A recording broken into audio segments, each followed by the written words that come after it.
Picture a world without borders, a vast, rolling sea of grass stretching to the horizon under an endless sky. For centuries, the only marks upon this landscape were the hoof prints of countless horses and the temporary circles of felt tents, all erased by the next season's winds. This was the domain of the ancient nomads, the Scythians, the Xiongnu, the Sarmatians, cultures defined by motion, who built empires not of stone and mortar, but of legend and fear. Because they left behind no grand cities or written records, every single object we recover from the earth is a monumental discovery, a fragile whisper from a past that preferred to remain silent. Each artifact is a puzzle box, holding secrets about a way of life that was both brutally pragmatic and astonishingly sophisticated. Today, we embark on a journey into that silent world to uncover 30 of the most mysterious relics of these ancient nomadic tribes, treasures that force us to rethink everything we thought we knew about the people who once ruled the steppes. What makes these objects so compelling is that they contradict the simplistic image of the nomadic warrior. We will see breathtaking golden masterpieces that rival the finest works of settled civilizations, yet they were crafted by people who carried their entire wealth on horseback. We will encounter bizarre ritual items whose purpose we can only guess at, objects that speak of a deep, spiritual world hidden beneath the surface of a hard, mobile existence. These are not just artifacts, they are conversations across time. Each one asks us a question. Why was this magnificent golden stag buried with a chieftain? What terrifying ceremony required a headdress made of a horse's skull and golden antlers? The very existence of such complex items challenges the old idea that nomads were merely destroyers, revealing them instead as creators, innovators, and custodians of profound cultural traditions. This video is an expedition. We will traverse the breadth of Eurasia, from the frozen kurgans of Siberia to the sun-baked plains of Mongolia, to piece together the story of these enigmatic peoples. We will examine 30 specific relics, each chosen for its unique ability to mystify and captivate. Together, we will hold these clues up to the light, exploring the latest theories from archaeologists and historians while appreciating the sheer artistry and mystery contained within each piece. This is more than a list, it is a detective story, one where the evidence is fragile, scattered, and often breathtakingly beautiful. So, prepare to step into the saddle and ride back through the centuries, because the silent nomads are finally ready to share some of their long-buried secrets. Our journey begins in the year 1969, in the foothills of the Tian Shan Mountains near the city of Almaty in Kazakhstan. There, archaeologists carefully excavated an ancient burial mound known as a kurgan, uncovering a discovery that would send shockwaves through the world of archaeology. Within the burial chamber, preserved by the cold, dry earth for over 2,500 years, lay the skeleton of a Saka warrior, but this was no ordinary fighter. This individual was robed in a suit of gold so complete and so intricate that he was instantly given a name that has endured ever since, the Issyk Golden Man. Every inch of his ceremonial attire was a testament to a lost artistry. His leather jacket and trousers were completely covered with thousands of meticulously crafted gold plaques, each one sewn on individually. In total, more than 4,000 individual pieces of gold adorned his body, forming geometric patterns and shimmering in the dim light of the tomb. His leather belt held a dagger and a sword, their hilts and scabbards also sheathed in gold, depicting animals in the distinctive Scytho-Siberian animal style. But the most striking feature was the headdress. It was extraordinarily tall and pointed, rising over 2 feet high, and it too was lavishly decorated with gold. Arrayed along its sides were figures of snow leopards, Argali sheep with magnificent curling horns, and birds of prey, all culminating in a pair of soaring wings and a single arrow pointing to the heavens. This was not just armor, it was a statement of ultimate power and profound spiritual significance. And this is where the true mystery of the Golden Man takes hold. Who was this individual? The skeleton belonged to a young man, likely in his late teens or early 20s. His age might suggest a prince, a noble youth of immense importance who met an untimely death. Yet, the nature of the regalia points to something far more complex. The towering, almost otherworldly headdress is not typical of a simple warrior chieftain. Many scholars argue that these elements, the animals pointing to the spirit world, the celestial symbolism, are the hallmarks of a powerful shaman, a bridge between the earthly realm and the world of the gods. In nomadic societies, political power and spiritual authority were often one and the same. This young man may have been both a prince and a priest, his golden suit a physical manifestation of his sacred role, designed to project his power in both this life and the next. Perhaps the most tantalizing clue, however, lay beside him.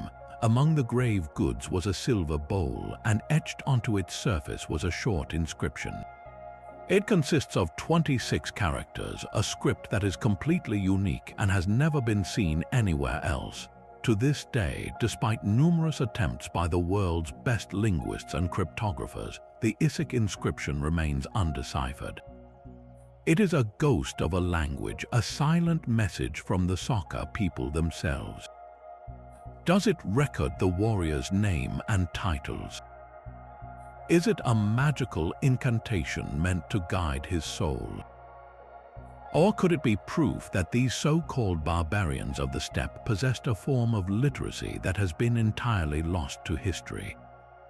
This single, unreadable text challenges the very foundation of what we think we know about the Saka, forcing us to confront the possibility that their intellectual and cultural achievements were far more sophisticated than our historical records have ever allowed. The Golden Man, in all his silent, gleaming glory, is a perfect introduction to the nomadic world, a breathtaking spectacle that reveals its depths only to pose deeper, more haunting questions. But if the Issyk Golden Man shows us the nomad as a sacred king, our next relic reveals their world as one of unexpected domestic luxury and global connection. To find it, we must travel north and east into the heart of the Altai Mountains, where the border of Siberia meets Mongolia and China. Here, in a high valley known as Pazyryk, Russian archaeologists in the 1940s made an extraordinary discovery. The permafrost, the permanently frozen ground, had acted as a deep freeze for over 2,000 years, preserving not just bones and metal, but incredibly fragile organic materials like wood, leather, and textiles.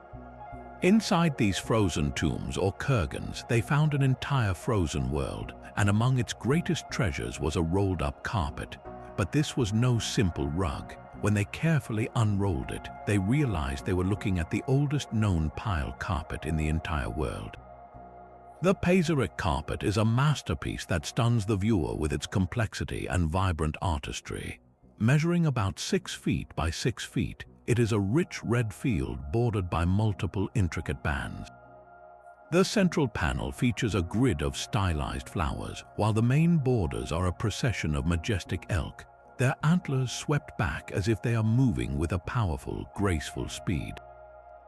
Another border is filled with figures on horseback, some riding, others leading their mounts. And perhaps most fantastically, there is a border of griffins, those mythical eagle-lion hybrids marching in a solemn parade. The color palette, derived from natural dyes, has survived remarkably well, showing deep reds, vibrant yellows, and soft blues. The sheer density of the design is overwhelming, every square inch filled with life and symbolic meaning, portraying a world where the natural and the supernatural coexisted. The technical skill required to create this object is almost beyond comprehension. This is a hand-knotted pile carpet, and the knot count is a measure of its incredible quality. Experts have calculated that the Pazyryk carpet contains over 225,000 knots in total, with a density of more than 200 knots per square inch. To put that in perspective, many high-quality modern carpets have a knot count of around 100 to 150 per square inch. This means that an ancient artisan, or more likely a team of them, tied each of those 250,000 knots by hand, a project that would have taken many months, if not years, of painstaking labor. This level of craftsmanship demands not just skill, but a highly developed tradition, specialized tools, and a society that valued such luxurious artifacts enough to dedicate immense resources to their creation. And this brings us to the carpet's profound and enduring mystery. The artistic style of the carpet is not what one would typically associate with the nomadic cultures of the steppe.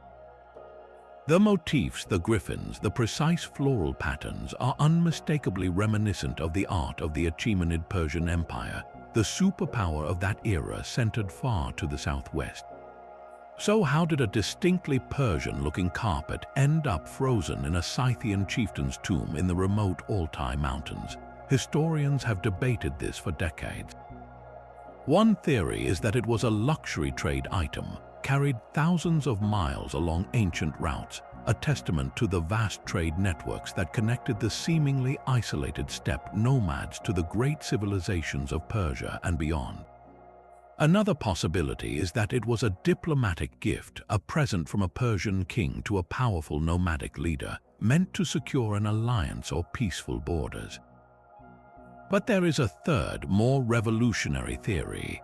What if the Pazyryk carpet wasn't an import at all? What if it was made by the nomads themselves? We know from other finds in the Pazyryk kurgans that these people were superb craftspeople in felt, leather, and wood. Could they have also mastered the complex art of high-density carpet weaving?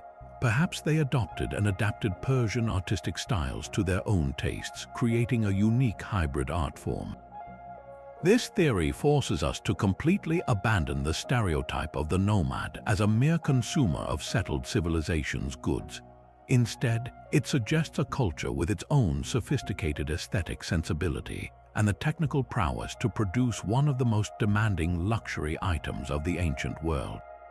The carpet, therefore, is more than just a beautiful object. It is a silent argument about cultural identity, sitting at the frozen crossroads of empire and steppe, challenging us to decide if we are looking at a prized import or a stunning declaration of nomadic artistic genius. From the high artistry of the Pazyryk carpet, we descend deeper into the frozen realm of the Altai Mountains to meet an individual whose discovery humanized the nomadic world in a way no golden artifact ever could. In 1993, on the remote Yukok Plateau, archaeologist Tillya Tepe excavated a burial mound that had been sealed by permafrost for nearly 2,500 years. Inside a log coffin, she found the body of a young woman, and she was not merely preserved, she was a time capsule. Her skin was covered in intricate, elegant tattoos. This is the woman known today as the Siberian Ice Maiden or the Yukok Princess. Her burial was as elaborate as any chieftain's, suggesting a person of immense importance. She was dressed in a long shirt of fine Chinese silk, a luxury item that had traveled thousands of miles, and a tall, elaborate headdress made of felt and wood, standing nearly 3 feet tall. But it is the tattoos that truly captivate and mystify. Etched in a soot-based ink across her shoulders and arms were fantastical animals: a deer with a griffin's beak and Capricorn antlers, a spotted snow leopard, and a fish. These were not simple decorations, they were a permanent spiritual garment, believed to have served as a powerful conduit to the spirit world. The question of who this woman was has sparked intense debate. She was clearly no ordinary member of the Pazyryk tribe. The presence of a ceremonial pouch containing cannabis and a stone plate, possibly used for grinding hallucinogenic plants, points strongly to a role as a healer or a priestess, a kind of shaman. In many nomadic societies, women could hold significant ritual power. The elaborate headdress, which would have been highly impractical for daily life, further suggests her function was ceremonial. Some researchers propose she was a kind of folk healer or storyteller, a keeper of ancient knowledge. Others argue her status was more specific, perhaps a Veels, a Slavic term for a seer or sorceress, whose role was to interpret omens and communicate with ancestors. The peaceful, high-altitude plateau where she was laid to rest, surrounded by 6 horses with elaborate harnesses, indicates she was sent on her final journey with great reverence.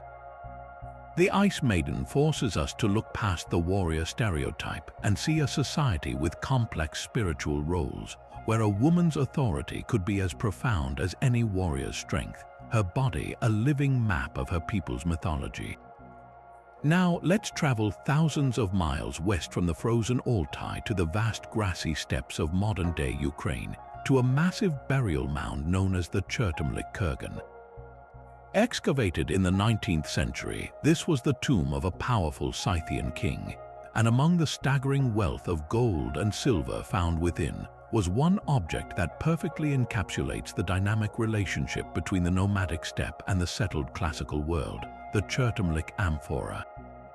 This is no simple pottery jar. It is a breathtakingly large vessel made of solid silver, standing over 2 feet tall, a masterpiece of Greek silversmithing from the 4th century before the Common Era. But its true significance lies not just in its material, but in the story it tells.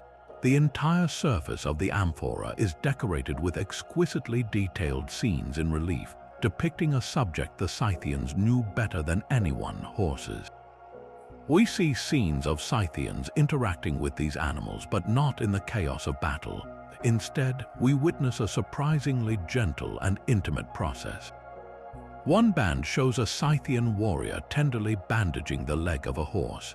Another scene depicts the taming of wild steeds, with figures calmly and skillfully bringing the animals under control. The Chertomlyk Amphora is a fascinating paradox. It is a Greek object, undoubtedly crafted by a master artist in a Greek colony on the northern coast of the Black Sea, such as Olbia or Panticapaeum. Yet its iconography is purely Scythian, tailored specifically for a nomadic chieftain's tastes. This was not a random trade good. It was a custom-made luxury item, likely commissioned by the Scythian elite from their Greek neighbors. The scenes glorify the nomadic way of life, depicting their mastery over the horse, the very foundation of their power and mobility. This object reveals a relationship far more complex than simple raiding or hostility. It was a symbiotic exchange. The Greek colonies provided the nomads with luxury goods, fine metalwork, and wine. The amphora itself was probably used to mix and serve wine during elaborate feasts. In return, the Scythians provided grain, fish, and slaves from the hinterlands, and perhaps most importantly, security. A powerful Scythian king could guarantee the safety of the trade routes that were the lifeblood of the Greek cities. The amphora, therefore, is a silent diplomat. It speaks of a world where cultures met and mingled on the frontier, where a Greek artisan could create a masterpiece that celebrated the identity of a nomadic warrior, an object that served as both a status symbol in life and a final, magnificent tribute in death. Having explored these magnificent objects that speak of trade, status, and spiritual power, we now turn to the very visual language that unified the nomadic world across thousands of miles. Across the vast expanse of the Eurasian steppe, from the Black Sea to the borders of China, a shared artistic vision flourished. Archaeologists call it the animal style, and it is the signature aesthetic of the ancient nomad. This wasn't just decorative art, it was a sacred code, a way of seeing the world where every creature, from the most majestic stag to the most ferocious predator, was imbued with deep spiritual meaning. To understand the nomadic mind, we must learn to read this language, and 3 types of relics serve as our perfect dictionary. First, consider the iconic Scythian stag plaque. These are small, often golden ornaments, frequently found adorning shields, quivers, and the headdresses of chieftains. They almost always depict the animal in the same peculiar pose, legs tucked tightly beneath its body, head held high and turned to face the viewer, but its magnificent antlers are swept back in a great, curling arc that flows over its spine.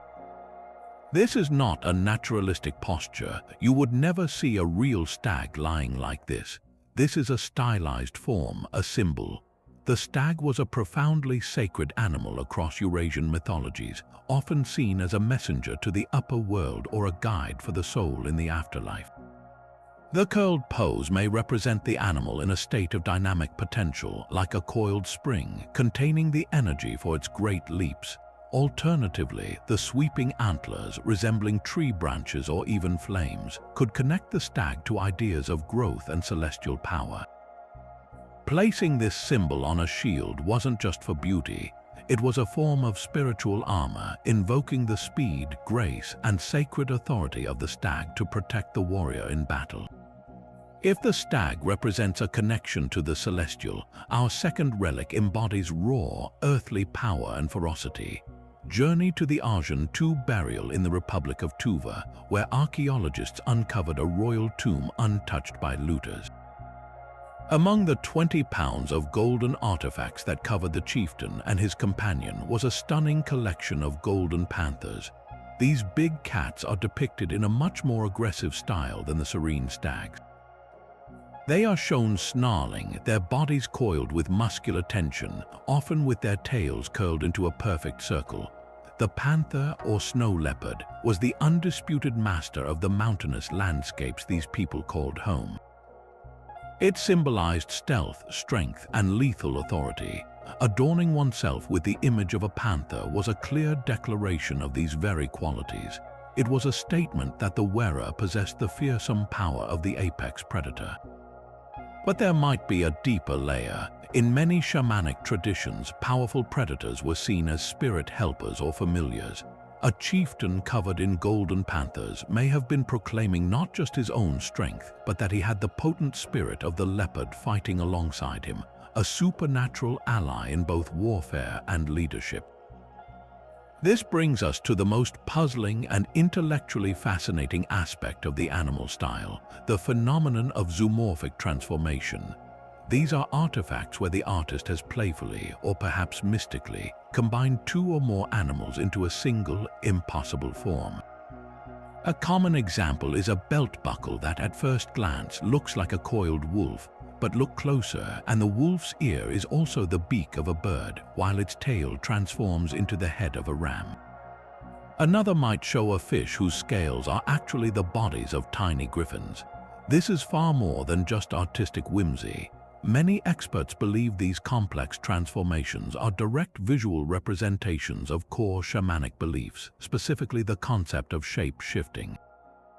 In these spiritual systems, a shaman's soul was believed to be able to travel to other worlds, and to do so, it might take on the form of an animal, a bird to fly to the upper world, a bear to traverse the middle world, or a fish to dive into the lower world.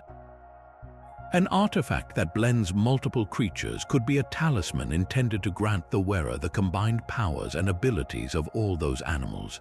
It could also represent the shaman's own fluid identity during a trance state, being part wolf, part bird, and part ram simultaneously.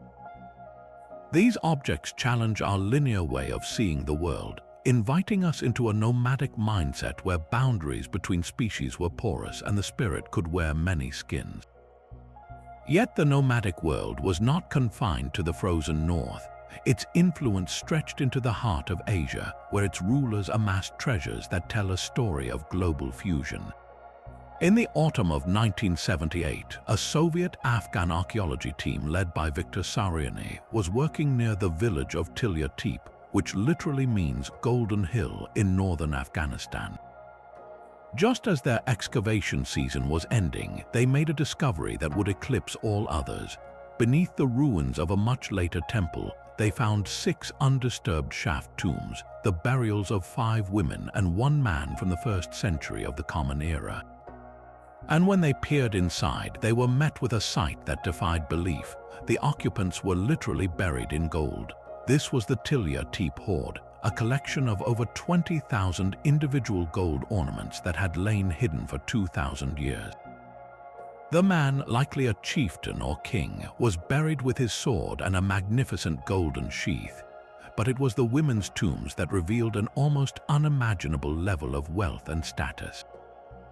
Their bodies were covered from head to toe in exquisite gold pieces, necklaces, belts, bracelets, rings, and even delicate gold shoes. Among these countless treasures, one object stands out as the ultimate symbol of the nomadic genius for portable luxury, the crown of Tillya Tepe. This was not a rigid, cumbersome circlet like the crowns of European monarchs. Instead, it was a masterpiece of functional design created for a life on the move. The crown itself was a thin, golden headband, but rising from it were 5 intricate, tree-like ornaments that could be detached entirely. Each of these 5 components was a dazzling display of craftsmanship, featuring figures of gods and animals detailed with turquoise and other semi-precious stones. The entire magnificent crown could be taken apart in moments, its components packed flat and safely in a chest for travel, then reassembled for a ceremonial occasion. This object perfectly encapsulates the core paradox of these nomadic elites. They lived a mobile life, yet they possessed and valued objects of the highest sophistication and artistry, designed specifically for their transient existence. The true mystery of Tillya Tepe, however, lies not just in its wealth, but in the identity of the people buried there and the story their art tells. Who were these royals? The timing and location point to 2 likely possibilities. They could have been part of the Saka tribes who we've already encountered, or more probably, they were members of the Eurasian Confederation, a powerful nomadic group who were pushed west from what is now China by their rivals, the Xiongnu. The Eurasian eventually settled in the region of Bactria, conquering the Greco-Bactrian kingdoms that had been established there after Alexander the Great's campaigns. This historical context is the key to understanding the hoard's most astonishing feature, its breathtaking cultural fusion. The artwork on these 20,000 gold pieces is a visual map of the ancient Silk Road. Look closely and you will see the Greek goddess Aphrodite alongside the Indian god Shiva. A Chinese dragon sits comfortably next to a Siberian wolf. A dagger handle displays a distinctly Greco-Roman style of portraiture, while a pendant depicts a chariot that could have come straight from the steppes. This was not a haphazard collection of imported trinkets. It was a deliberate and sophisticated blending of artistic traditions, created by nomadic artisans who were exposed to the entire civilized world. The Tillya Tepe hoard provides undeniable proof that the nomads were not isolated barbarians on the fringes of history. They were the essential connectors, the cultural conduits along the trade routes that linked the great empires of Rome, Parthia, India, and Han China. They absorbed influences from every direction and synthesized them into a unique and powerful artistic language of their own. The gold of Tillya Tepe is more than a king's ransom. It is a glittering testament to a world where East and West were not separate entities, but were intricately and beautifully woven together by the horse lords of the steppe. While the treasures of Tillya Tepe represent the pinnacle of portable wealth, our journey now takes us to relics of an entirely different nature, monuments so massive and permanent that they seem to contradict the very idea of a nomadic existence. Scattered across the vast, open landscapes of Mongolia and southern Siberia are thousands of mysterious, upright stones, some standing over 10 feet tall. These are the Deer Stones, and they are among the most enigmatic and visually striking artifacts left by the ancient peoples of the steppe. Unlike the gold and textiles we find in burial mounds, these stones were meant to be seen by the living, enduring for millennia under the open sky. Their surfaces are covered in intricate carvings, but the most dominant and captivating images are not of warriors or gods, but of deer specifically, deer that appear to be flying through the air. These creatures are depicted in a style that is both elegant and surreal, with elongated bodies, swept back antlers that flow like branches or streams, and legs tucked tightly beneath them as if in a great, graceful leap. They soar across the granite canvas, creating a sense of motion and otherworldly power that is impossible to ignore, but the deer are only part of the story. A typical deer stone is divided into distinct sections, almost like a human figure. Across the middle, you will almost always find a carved belt from which often hang symbolic objects, knives, daggers, bows and quivers, and curved objects that scholars interpret as mirrors or whetstones. These are the tools of a warrior and a hunter, marking the stone as a representation of a specific honored person. Near the top, facing south, one or more human faces are often carved, their features simplified yet unmistakable. The entire composition is a complex code, a biography in stone that records the status, achievements, and perhaps even the soul of an individual. The flying deer, however, elevate this memorial beyond a simple grave marker. Their placement, often leaping upward toward the sky, suggests a spiritual journey. Many researchers believe they represent the soul of the deceased warrior, transformed into a sacred stag and ascending to the heavens. In the cosmology of the steppe, the deer was a powerful psychopomp, a guide for souls traveling to the afterlife, making these stones not just tombstones but celestial launch pads. The profound mystery of the deer stones lies in the fact that we have almost no context for who erected them or exactly when. They stand alone in the landscape, rarely associated with the kind of rich burials that provide archaeologists with dating evidence and cultural clues. This has led to a wide range of theories about their purpose. The most straightforward interpretation is that they are memorials to elite warriors, an eternal testament to their strength and status, visible to all who pass through the territory. A second, more complex theory posits that they were astronomical markers. The precise orientation of the carved faces toward the south and the arrangement of certain symbols could have been used to track the movements of the sun and stars, turning the landscape into a giant celestial calendar for a people deeply attuned to the cycles of nature. Perhaps the most spiritually compelling idea is that the stones were active ritual centers. The belts and weapons carved on them may not be merely symbolic. They could indicate that actual weapons were once hung from the stones as votive offerings. The stones themselves, imbued with the spirit of the person they represented, might have been seen as conduits to the ancestral world. Shamans or community leaders could have gathered around them to perform ceremonies, seeking guidance, blessings, or victory in battle from the powerful spirit trapped within the granite. This transforms the deer stones from passive monuments into living, sacred sites, the focal point of a spiritual practice that connected the community with both its past heroes and the cosmic order. Dating these silent sentinels has been a monumental challenge.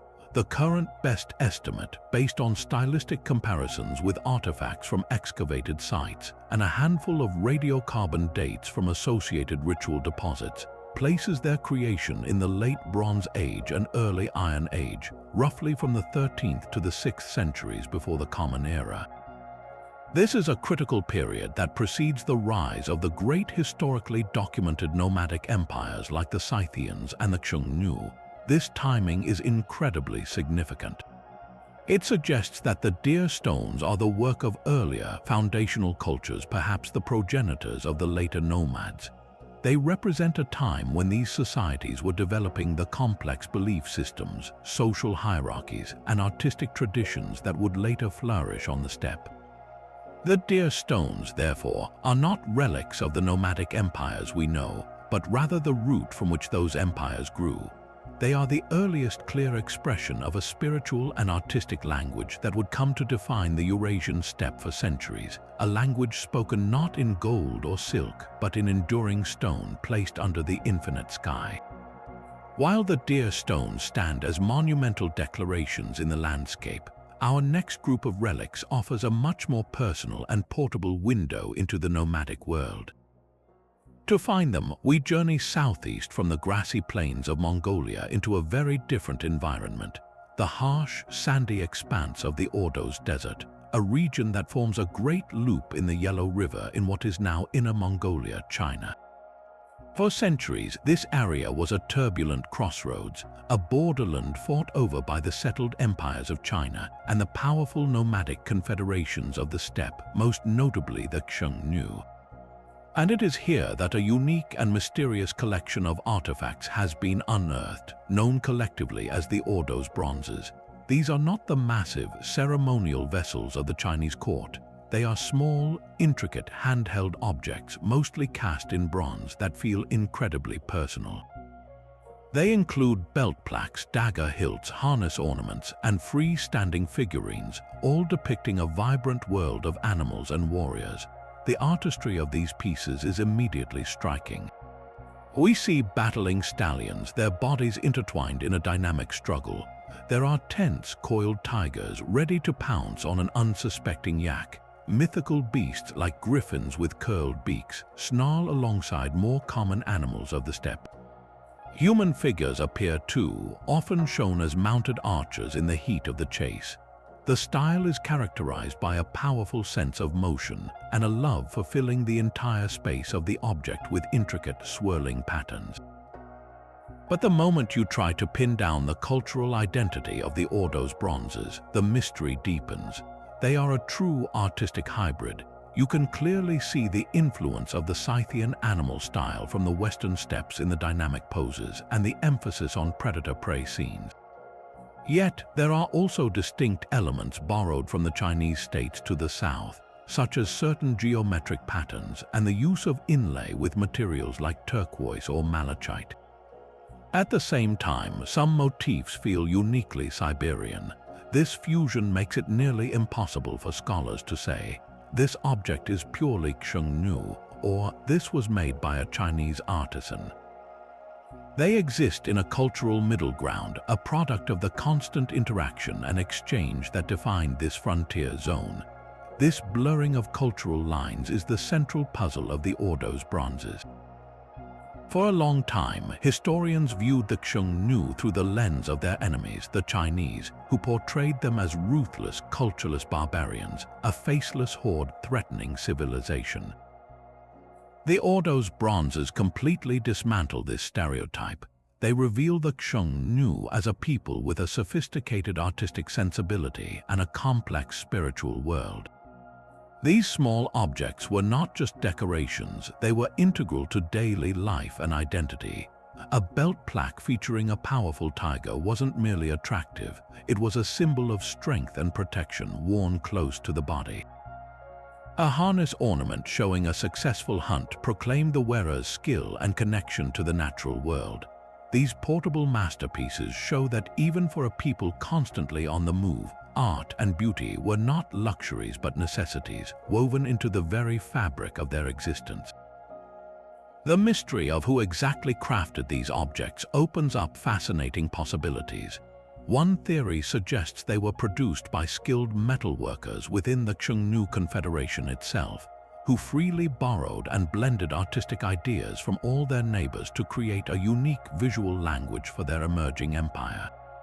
Another compelling idea is that they were made by captive artisans. The Xiongnu frequently raided Chinese settlements, and it is highly likely they took skilled craftspeople back with them. These artisans, forced to work for their new masters, would have combined their own Chinese training with the themes and styles demanded by their nomadic patrons, resulting in this unique hybrid art. A third, more commercial theory posits that they were produced in the small, semi-settled communities that dotted the frontier, workshops that served both nomadic and sedentary clients, creating a market style that appealed to the diverse peoples of the region. Regardless of their exact origin, the Ordos bronzes stand as a powerful testament to the fact that the Great Wall of China was not just a physical barrier but a cultural membrane. Ideas, styles, and technologies flowed back and forth across it, and the art that emerged in this contact zone is some of the most dynamic and culturally revealing of the ancient world. Leaving the hybrid frontier art of the Ordos desert behind, we travel much further back in time and to the far west, to the foothills of the North Caucasus Mountains. Here, in the year 1897, archaeologists uncovered a burial mound or kurgan, so ancient and so wealthy that it fundamentally reshaped our understanding of early power on the steppe.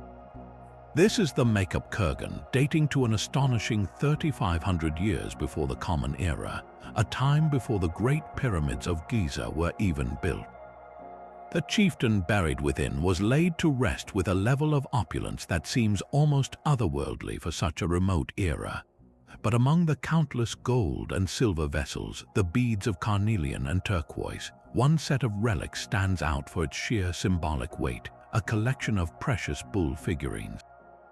These were not small trinkets. 2 were cast in solid gold and 4 in solid silver, and they were not placed haphazardly in the grave. They were found in a specific arrangement, carefully positioned at the corners of a ceremonial canopy that would have shaded the deceased leader in his final repose. These bulls were silent, powerful guardians for a journey into the afterlife. The immediate and pressing question posed by the makeup treasure is a profound one. Who were these people? The sheer volume of gold and silver, the advanced metalworking techniques, and the sophistication of the artifacts point to a highly organized and wealthy society. But was this a local culture that had developed its own advanced traditions, or were they migrants who brought this wealth with them? The artifacts themselves provide conflicting clues. Some of the designs, particularly the depiction of lions and bulls, bear a striking resemblance to art from the ancient civilizations of Mesopotamia far to the south.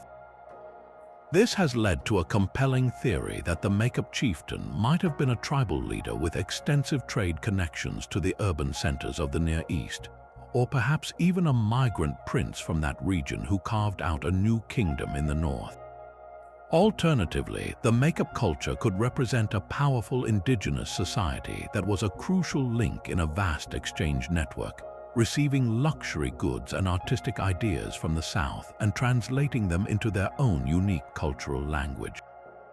The mystery of their origins remains unsolved, making the kurgan a tantalizing clue in the puzzle of how civilization spread across Eurasia. Focusing on the bulls themselves unlocks a deeper layer of meaning. Why was this specific animal chosen for such an honor? Across the ancient world, the bull was a nearly universal symbol of raw, untamed power, fertility, and virility. Its immense strength made it an ideal emblem for a chieftain whose authority was based on physical might and the ability to protect his people, but the symbolism likely runs even deeper. In many early belief systems, the bull was also a celestial symbol associated with thunder, rain, and fertility deities. By placing these powerful creatures at the corners of his funeral canopy, the makeup chieftain may have been surrounding himself with their divine energy, ensuring his continued power and influence in the next world, or perhaps even identifying himself with a bull deity.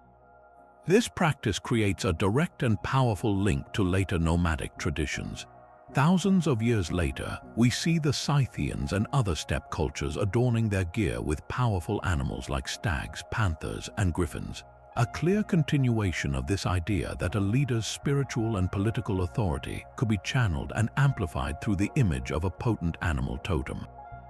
The golden bulls of makeup are not just beautiful relics. They are the conceptual ancestors of the entire animal-style art that would come to dominate the steppe, representing one of the earliest known expressions of a belief system that would endure for millennia. From the golden treasures of individual tombs, we now turn to relics that speak to the sheer collective effort and hidden intentions of an entire people. In the Minusinsk basin of Kaukassia, Siberia, stands a monument so vast it seems to defy the very notion of a nomadic lifestyle. This is the Salbek Kurgan, the burial mound of a chieftain from the Taga culture, dating back to the 7th century before the Common Era. But to call it a mound is an understatement. It is a man-made hill, originally towering over 80 feet high with a base diameter of nearly 250 feet. What makes it truly awe-inspiring, however, is not just its scale but its formidable stone crown. Before the earth was even piled high, a massive square enclosure was constructed from enormous, vertically placed stone slabs, each one weighing many tons.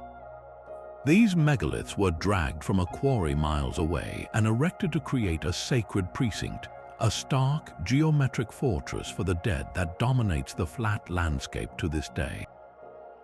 The mystery of Salbyk is not just who was buried inside, though that person must have held power beyond imagination, but how and why it was built. The logistical challenge is staggering. We are looking at a project that would have required the coordinated labor of hundreds, if not thousands, of people over many months. This forces a major revision of our understanding of these so-called nomadic societies. It suggests that at certain times of the year or for specific ceremonial purposes, these tribes could come together and organize themselves with a level of social complexity we typically associate with settled agricultural civilizations. The purpose of the massive stone enclosure is equally debated. Was it purely a symbolic representation of a leader's cosmic power, a boundary between the world of the living and the dead? Or could it have served a more practical, astronomical function?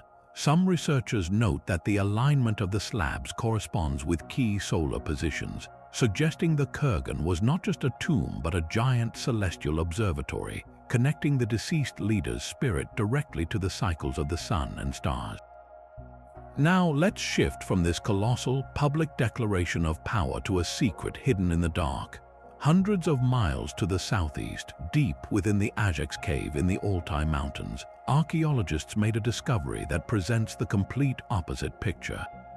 Here, there was no grand mound, no monumental architecture. Instead, tucked away in a remote, difficult-to-access cavern, they found a carefully arranged collection of Scythian artifacts from around the 5th century before the Common Era. The hoard included weapons like iron daggers and arrowheads, but its most remarkable components were pieces of a horse harness, bits, cheek pieces, and decorative plaques, all crafted in the classic Scythian animal style. This was not a burial, it was a deliberate deposit placed in a location meant to remain unseen. The intrigue of the Ajax cave treasure lies entirely in the question of why it was hidden. One compelling theory is that it was a ritual offering, a votive deposit made to appease Chthonic or underworld deities. Caves were often seen as portals to the realm of the gods or ancestors in many ancient belief systems. By placing valuable objects deep within the earth, the community might have been seeking favor, offering a portion of their wealth in exchange for protection, fertility, or success in hunting. A second possibility is that the cave served as a hidden workshop for a master smith. The presence of unfinished items and tools could support the idea that this skilled artisan was working in seclusion, perhaps to create special ritual objects away from the eyes of the community. However, the most dramatic and human explanation is that this was an emergency cache buried for safekeeping during a time of imminent danger. The life of the steppe was often violently unpredictable. A rival tribe could appear on the horizon at any moment, forcing a community to flee suddenly. In such a scenario, a family or a warrior might choose to hide their most valuable and portable possessions. Their weapons and their finely crafted horse gear, the very symbols of their status and mobility, intending to return for them when the danger had passed. For whatever reason, that return never happened. The fact that we are left with these two contrasting relics, the impossibly large Salbyk kurgan, meant to be seen for eternity, and the secret hoard of Ajax cave, meant to be forgotten, perfectly captures the dual nature of the nomadic experience. A life that could oscillate between displays of overwhelming collective power and the desperate, private need to conceal one's most precious treasure. From a hostile world, moving west from the frozen tombs of Siberia, our search for nomadic mysteries brings us to the rolling steppes near the Don River in southern Russia. It was here, in the year 1962, near the city of Novocherkassk, that a construction crew unearthed something far more valuable than anything they were building. Buried in a simple pit were the dazzling possessions of a Sarmatian queen, a treasure trove that instantly illuminated the shadowy history of one of Rome's most formidable foes. The Sarmatians, a confederation of Iranian-speaking tribes, rose to dominate the Pontic Caspian steppe after the Scythians. and this collection, known as the Novichokazk treasure, is their most spectacular archaeological testament. The hoard contained all the expected regalia of steppe power: golden phalleri, which are large, ornate discs meant to be displayed on a horse's harness, and a polished silver mirror, a common grave good for women that symbolized not just vanity but also ritual and mystical insight. But the undeniable centerpiece of the find was a masterpiece of ancient jewelry, a magnificent gold diadem, a royal headband that speaks volumes about the wearer's immense status. The diadem itself is a breathtaking work of art. Crafted from solid gold, it is designed to be both flexible and imposing, meant to encircle the head of a noblewoman. What sets it apart is its incredible detail and the lavish use of color. The goldsmiths employed a technique known as cloisonné, creating tiny cells on the surface of the diadem which were then filled with vibrant pieces of turquoise and deep red garnets.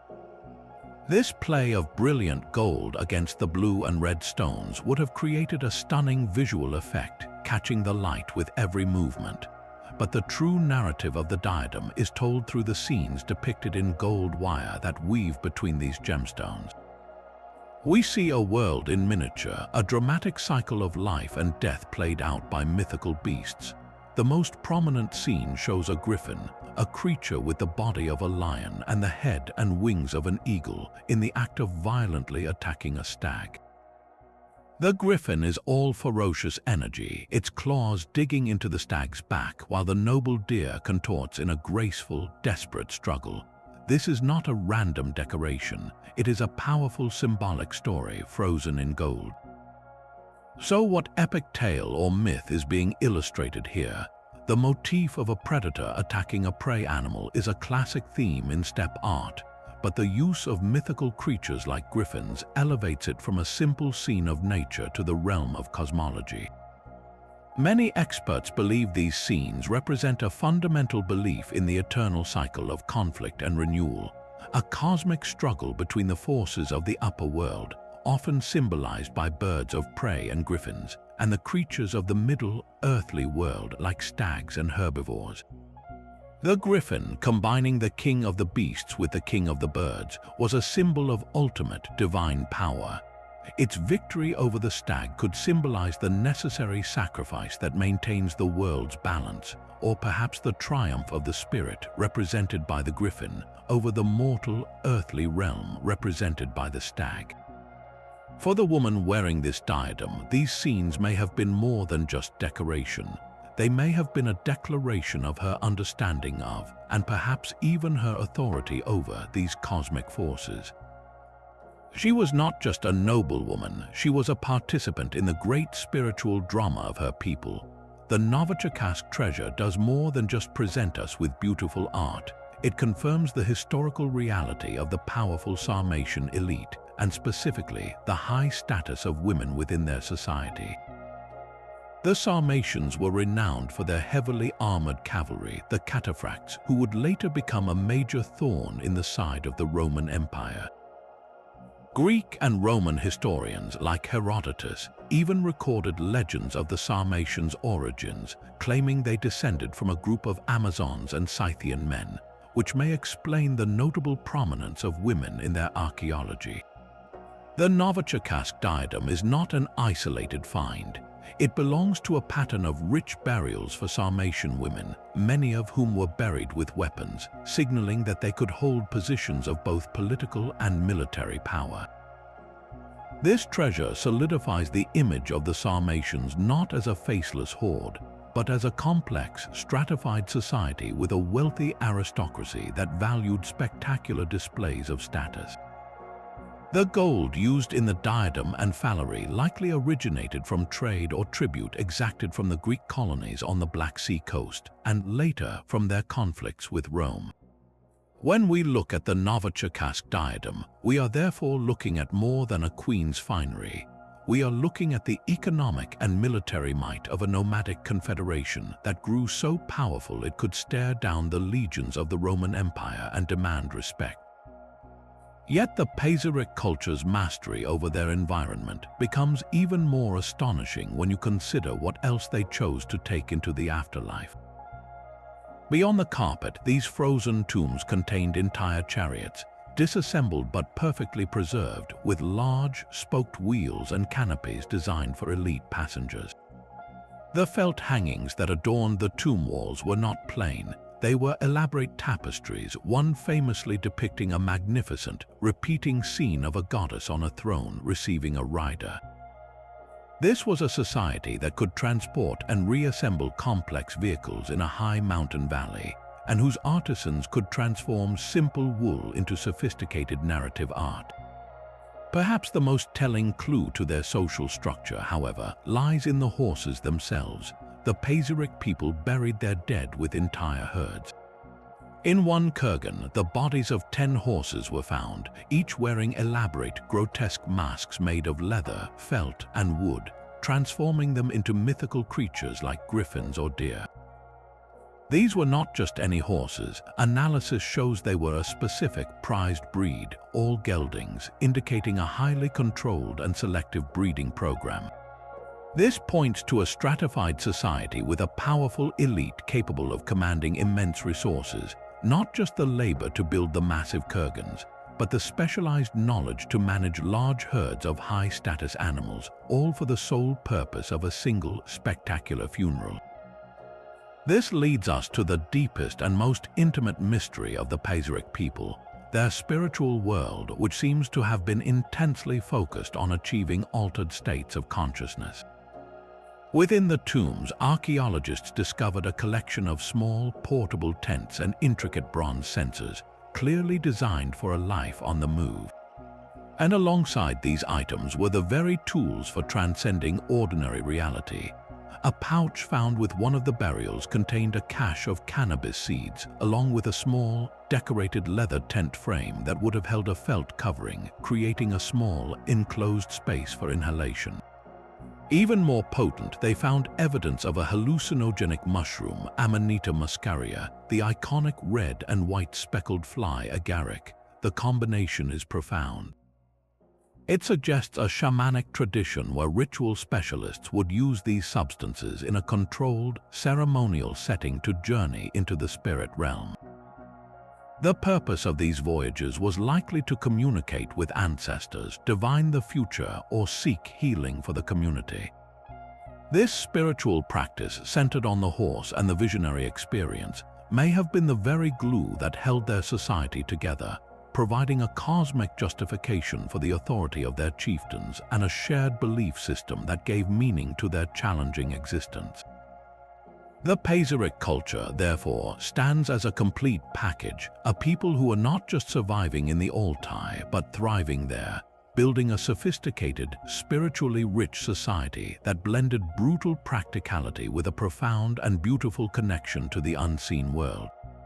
Now we travel forward in time, from the ancient world of the nomads to the dawn of modern Russia, where our next relic is not a single object but an entire collection. And its story is as much about 18th century intrigue as it is about ancient artistry. This is the tale of the Siberian collection of Peter the Great. In the early 1700s, the ambitious Tsar Peter was determined to drag Russia out of medieval obscurity and into the Enlightenment. He founded new cities, built a navy, and crucially, he developed a voracious appetite for knowledge and curiosities. He established Russia's first museum, the Kunstkamera, a cabinet of wonders meant to showcase the natural and human world. And it was this passion that led to one of the most important, yet accidental, archaeological discoveries of the era. As Peter's rule extended deeper into Siberia, his officials began to hear whispers from the steppes. Nomadic tribesmen and Russian treasure hunters were uncovering incredible ancient burial mounds, and from them they were pulling out vast quantities of gold. These finds were not the result of careful excavation, they were the spoils of rampant looting.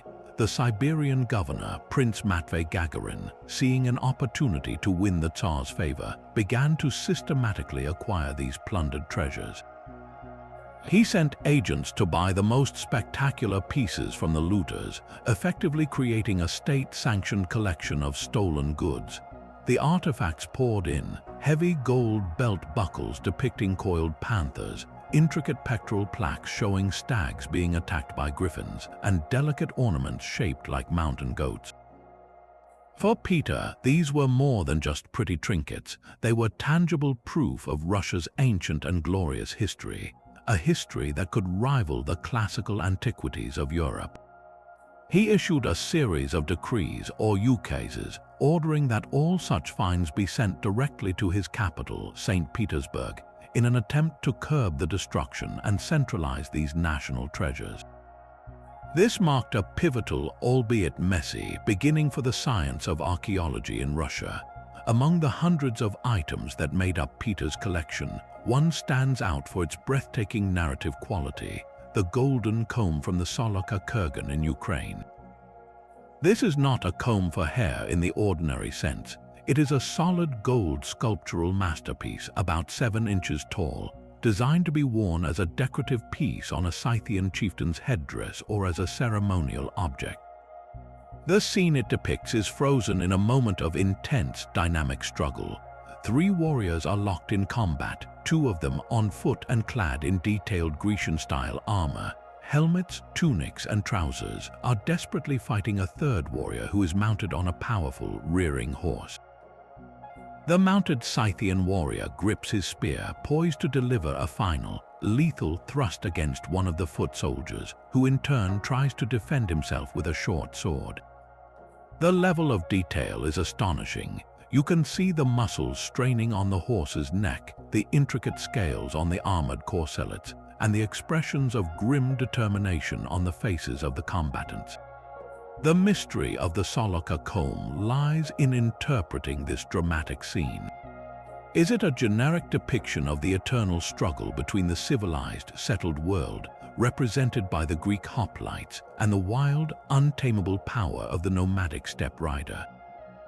Or does it record a specific historic battle, a legendary event that was so important it was immortalized in gold for a king?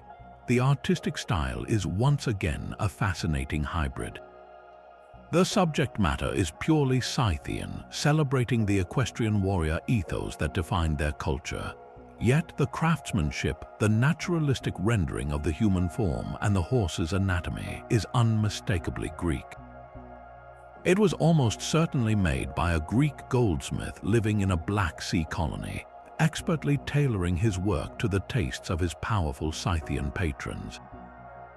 The comb, therefore, is a diplomatic artifact, a symbol of the complex economic and cultural negotiations that occurred on the frontier between the steppe and the Saône. The story of Peter's collection, however, is shadowed by a second layer of mystery, one born from the chaotic circumstances of its acquisition. Because the artifacts were largely looted, not scientifically excavated, we have lost an immense amount of information forever.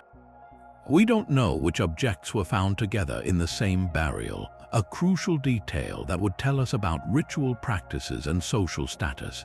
The context, the placement of the object next to the body, its orientation, the other grave goods that accompanied it, is gone, erased by the treasure hunter's shovels.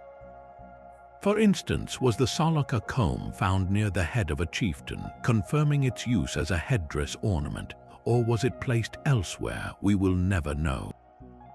This lack of context forces archaeologists to study these stunning pieces in a vacuum, making it incredibly difficult to reconstruct their original meaning and function within Scythian society.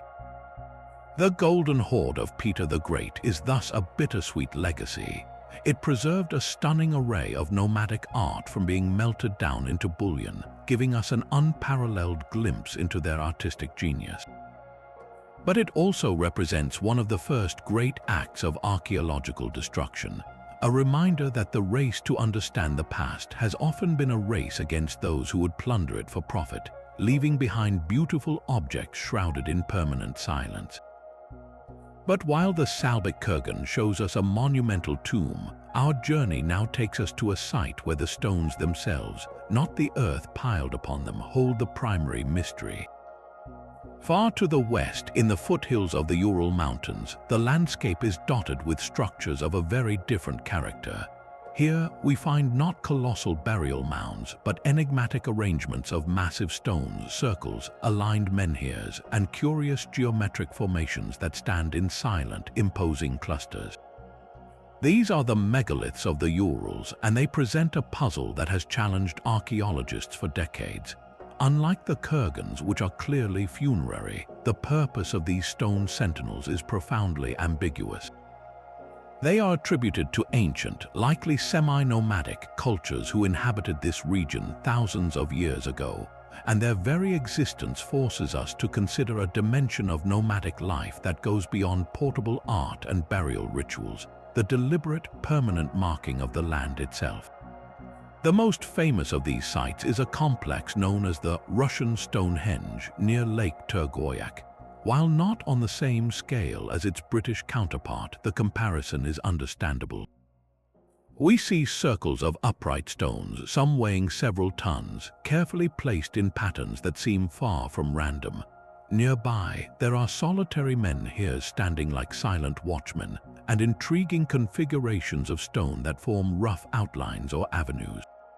The immediate and obvious question is, what were they for? The debate among researchers is lively and unresolved.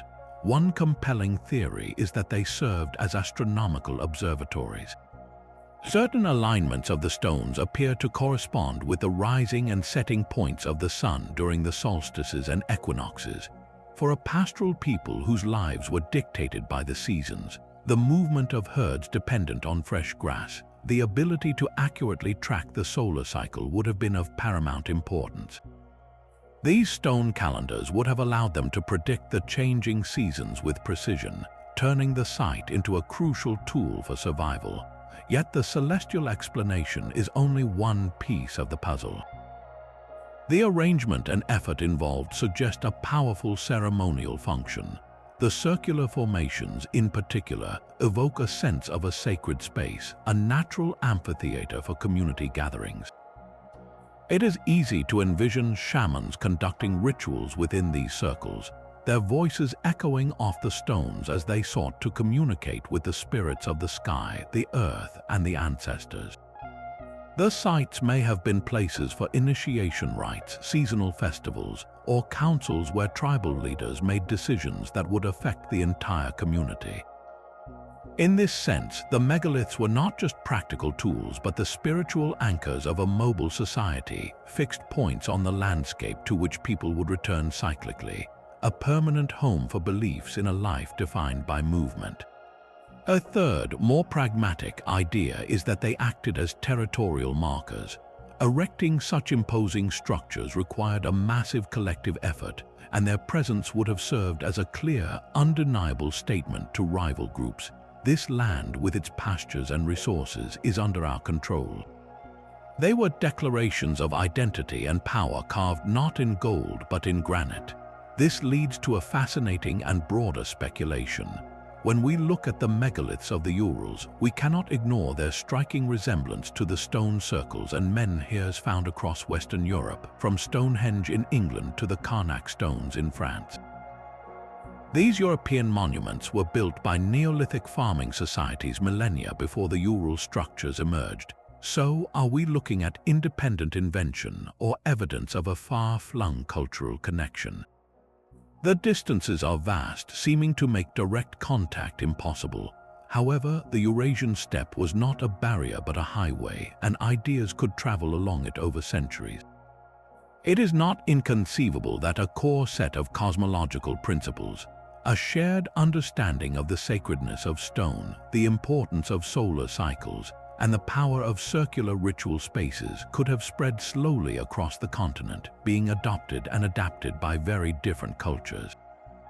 The nomadic and semi-nomadic peoples of the Urals, positioned at the crossroads of Europe and Asia, may have been the recipients and modifiers of this ancient knowledge, translating the monumental traditions of sedentary Western farmers into a form that suited their own mobile, yet spiritually complex way of life. The stones of the Urals, therefore, stand as a silent challenge to our segmented view of history, suggesting the possibility of a deep, shared Eurasian heritage that connected the Atlantic coast to the Siberian taiga in a web of belief that was written not in words but in the enduring language of megaliths. From the monumental stone circles and colossal kurgans, we now turn our attention to a relic that is small enough to hold in your hands, yet it offers one of the most direct and intimate connections to the spiritual life of the Scythian people. Scattered across the burial mounds of the Pontic steppe, archaeologists have uncovered a peculiar and distinctive object, a small, portable bronze incense burner known by the Greek term kalibes. These are not grand or flashy artifacts. They are simple, functional vessels, typically consisting of a shallow cup or bowl set upon a tall, slender stand. Often, the stand features 3 or 4 animal legs, perhaps those of a horse or a big cat, giving the entire object the appearance of a ritual tripod or brazier that could be easily set up on the ground. Their portable nature is key. This was a tool designed for a life of movement, a piece of ceremonial gear that could be packed away with the tents and carried to the next campsite. The mystery of the kalibes burns brightly, quite literally, around the question of what substance was placed within its cup and set alight. Here, archaeology and ancient testimony collide in a fascinating way. The Greek historian Herodotus, our principal written source on the Scythians, provides a vivid and specific description. He writes that after a funeral, the Scythians would purify themselves by entering a small, enclosed tent. Inside, they would place seeds on red-hot stones, and the resulting smoke would cause them to howl with joy. Most scholars agree that the seeds Herodotus described were those of cannabis. The discovery of actual cannabis residues in other Scythian contexts, including the famous braziers from the Pazyryk tombs, lends powerful support to this idea. In this light, the kalibes was not merely an incense burner for pleasant aromas. It was a crucial tool for shamanic practice, a device for generating the thick, psychoactive smoke needed to alter consciousness and facilitate a journey into the spirit world. The animal feet on the stand might then be more than decorative. They could symbolize the spirit helpers, the power of the horse or the leopard that would carry the shaman on this visionary voyage. But was its use always so dramatic? Another compelling theory suggests a more diverse ritual function. The kalibes could have been used for burning more common, non-psychoactive offerings, such as juniper berries, fragrant woods, or animal fats. These offerings might have been made to appease household spirits, to bless a new campsite, or to honor ancestors without the intense communal trance ceremony described by Herodotus. The presence of these burners in both elite and more ordinary graves indicates that this form of ritual was woven into the fabric of daily life at many levels of society, not just reserved for powerful shamans. Perhaps the same portable altar served multiple purposes, a tool for personal, daily devotion as well as for the powerful, communal rites that defined their most sacred ceremonies. The silent bronze kalibes, therefore, becomes a powerful symbol of the Scythian spiritual world, a world that was both deeply practical and profoundly mystical, where the boundary between the everyday and the ecstatic was as thin as the smoke rising from a simple bronze cup. Leaving behind the smoke-filled ritual world of the Scythians, our journey now takes us to the heart of one of history's most enduring conflicts, the struggle between the nomadic steppe and the walled empires of China. Here we encounter a relic that is deceptively simple in form but profound in its implications. In the tombs of Xiongnu nobles scattered across the grasslands of Mongolia and the forest steppes of Transbaikalia, archaeologists have made a startling discovery. Alongside the expected gold belt plaques and horse trappings, they have found exquisitely polished discs of jade. These are not rough imitations, they are classic examples of the Chinese bai, a ritual object that had been a central symbol of power and cosmology in China for over 1,000 years before the Xiongnu rose to prominence. The bai is a flat disc with a circular hole in its center, and its simplicity belies a deep meaning. In Chinese thought, it represented heaven itself, the circular shape echoing the dome of the sky, with the central hole serving as a conduit to the celestial realm. These discs were not mere decorations. They were used by Chinese kings in sacred ceremonies to communicate with heaven and to legitimize their divine right to rule, the mandate of heaven. Finding such an intrinsically Chinese symbol of cosmic authority in the grave of a Xiongnu chieftain, a man whose people famously raided and terrorized the Chinese frontier, is a historical puzzle of the first order. It forces us to ask a critical question: how did these sacred objects of the settled enemy end up as prized possessions of the nomadic elite? The most straightforward explanation is that they were war booty, plundered during the relentless raids that the Xiongnu launched against the northern Chinese states. A jade buy captured from a Chinese temple or royal tomb would have been a tremendous trophy, a tangible symbol of the nomad's superiority over the settled civilization. It would have represented not just material wealth, but a spiritual victory, the subjugation of the Chinese cosmos to the power of the steppe. In this light, the buy in a Xiongnu tomb is a final act of defiance, a chief taking the very symbol of his enemy's divine right and carrying it with him to the afterlife as proof of his own earthly dominance. However, the story is likely far more nuanced than simple plunder. The relationship between the Xiongnu and the Han Dynasty was not one of constant warfare. It was a complex dance of conflict and negotiation. The Chinese emperors, desperate to secure their borders, often pursued a policy of hekin, or peace and kinship. This involved sending vast amounts of tribute, silk, grain, wine, and luxury goods to the Xiongnu Chanyu, or ruler, along with a Chinese princess for marriage. A finely crafted jade buy would have been a supremely prestigious item to include in such a diplomatic gift. It would have been a recognition of the Chanyu's power, an attempt to bring him into the Chinese world order by offering him the symbols of its authority. For the Xiongnu leader, accepting such a gift would have been a strategic move, acknowledging the material benefits of peace without necessarily accepting the underlying Chinese ideology. The buy becomes a token of a temporary truce, a symbol of a pragmatic alliance forged on the frontier. But there is a third and perhaps most revolutionary interpretation. What if the Xiongnu weren't just taking these symbols? What if they were adopting them? As the Xiongnu Confederation evolved from a loose alliance of tribes into a centralized empire to rival Han China, its rulers faced the same challenge as all empire builders: how to legitimize their authority over diverse peoples. The Chinese system of cosmology, with its clear link between the ruler and the heavens, was a highly sophisticated and attractive model. By possessing and using the jade buy, a Xiongnu Chanyu might have been consciously borrowing the symbolism of the mandate of heaven to bolster his own claim to universal rule. He was effectively declaring that the heavens sanctioned his power not just over the steppes, but potentially over all under heaven, including China. This transforms the jade disc from a piece of booty or a diplomatic curio into a potent piece of political propaganda.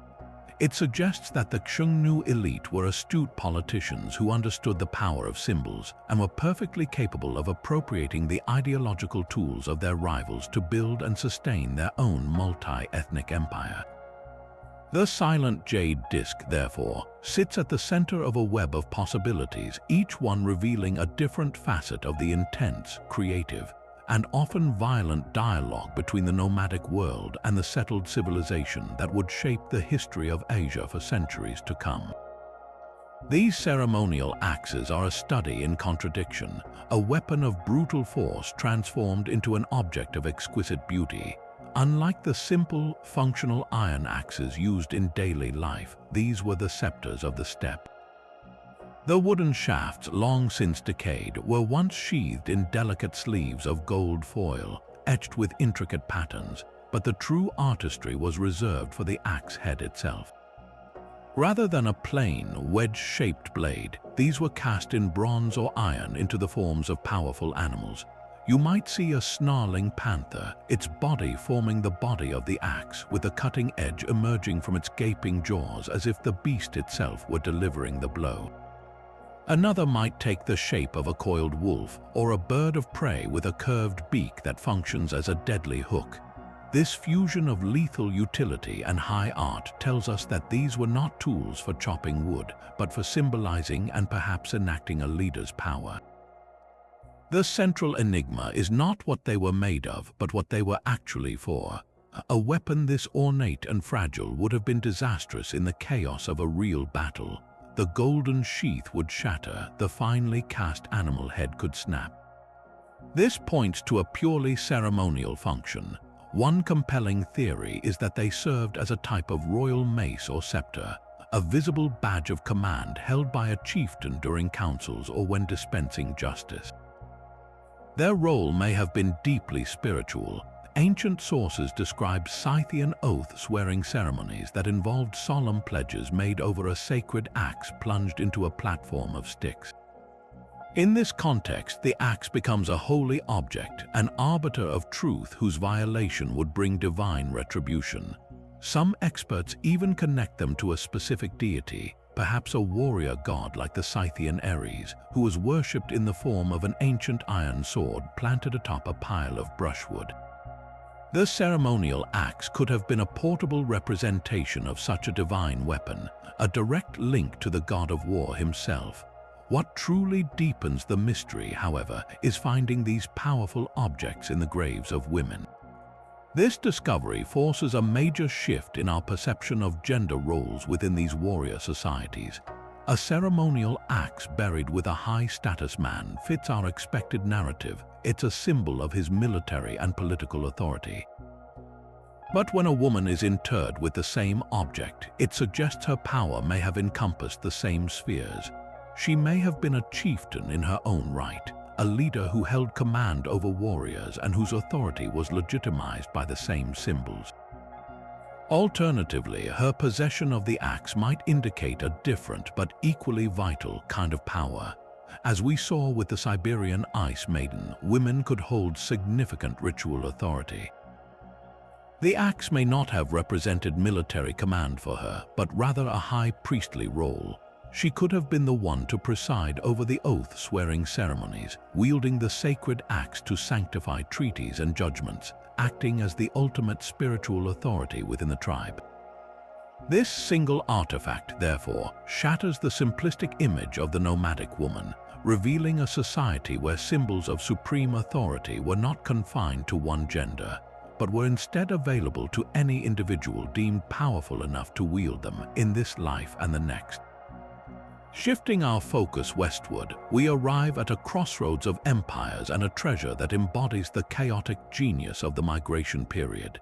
In the year 1799, a farmer in the village of Chertomlyk, then part of the Kingdom of Hungary and now modern-day Saka in Romania, was digging in his field when his shovel struck something solid. What he unearthed was not a single object, but a spectacular hoard, 23 solid gold vessels carefully hidden together. This was not a grave offering, but a secret cache of unimaginable wealth, buried by someone of immense power who, for reasons lost to time, never returned to claim it. The collection is breathtaking in its sheer mass and artistry, comprising cups, plates, bowls, and a stunningly elaborate ewer or pitcher that stands as the centerpiece of the find. Each piece is crafted from heavy, gleaming gold, but their true value lies in the intricate tapestry of images and words that cover their surfaces, a visual and linguistic puzzle that has captivated historians for over 2 centuries. The artwork on the vessels is a mesmerizing fusion of influences that seems to defy a single origin. You can see the formal, hierarchical style of the Byzantine Empire with figures dressed in imperial robes. There are motifs that echo the grandeur of Sasanian Persia with its symmetrical animal combat scenes, and woven throughout are elements characteristic of the steppe peoples like the Avars, who dominated the Carpathian basin at the time. This is not a haphazard mix, it is a deliberate and sophisticated synthesis. The figures depicted are a pantheon of power, rulers receiving tribute, warriors on horseback, and mythological beasts locked in struggle. The most famous scene on the large picture shows a triumphant rider, often interpreted as a depiction of the Greek hero Hercules subduing the Nemean lion. Yet the style is not purely Greek. It has a distinct, almost abstract energy that feels rooted in the nomadic artistic traditions of the steppe. This blending makes the treasure impossible to categorize neatly as either Eastern or Western. It is a product of a world in flux where cultures collided and merged on the great Hungarian plain. But the artwork is only half the mystery. Scratched and chased into the gold are numerous inscriptions, and these short texts have become the focal point of an intense scholarly debate. The script used is a runic alphabet, but it is not the Germanic runes of the Vikings. This is a Turkic runic script, similar to the alphabet used by the Göktürks in Central Asia. Alongside these runes are words written in the Greek alphabet. The problem is that while we can read the letters, the language itself remains stubbornly opaque. The texts do not form coherent, easily translatable sentences in any known language. Some words seem Turkic, others might be Proto-Bulgar, and the Greek letters may be used to represent sounds from a different tongue entirely. It is as if the inscriptions are written in a coded language, a diplomatic or royal cant that blended elements from the various peoples under the owner's rule. This linguistic melting pot has made definitive translation impossible, leaving the inscriptions as tantalizing ghosts of a lost dialect. This brings us to the million-dollar question: who was the powerful individual who owned this royal dinner service and felt the need to bury it? The treasure dates to the late 8th or early 9th century, a period of tremendous upheaval in the region. The once dominant Avar Khaganate was crumbling under the pressure of Charlemagne's Frankish armies from the west, while new powers like the Bulgars and the arriving Magyars were vying for control. The treasure's eclectic style points to a ruler who existed at the intersection of these worlds. One leading theory attributes it to a Bulgar Khagan. The Bulgars were a Turkic people who established a powerful state on the Danube, and their elite were known for their ability to blend Byzantine, steppe, and Slavic influences. The treasure could represent the portable wealth of a Bulgar leader operating on the western fringes of his territory. A second possibility is that it belonged to an Avar prince. The Avars had ruled the region for centuries and had accumulated vast treasures through tribute and raid. As their empire collapsed, a high-ranking chieftain might have buried his most valuable possessions to keep them from falling into the hands of the Franks or rival factions. The mix of styles could reflect the cultural assimilation of the Avars after their long contact with both Byzantium and the Germanic tribes. A third and more recent theory suggests the owner was a Magyar chieftain. The Magyars, the ancestors of the Hungarians, were just arriving in the area at this time. The treasure could have been part of the plunder they gathered on their migration from the steppes, or perhaps a diplomatic gift from a settled power like Byzantium, meant to secure an alliance with this new and formidable force.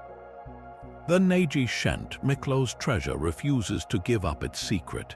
It stands as a glittering, enigmatic monument to a forgotten king, a man whose identity is as blended and complex as the art on his golden vessels, a ghost of the migration age whose name we may never know.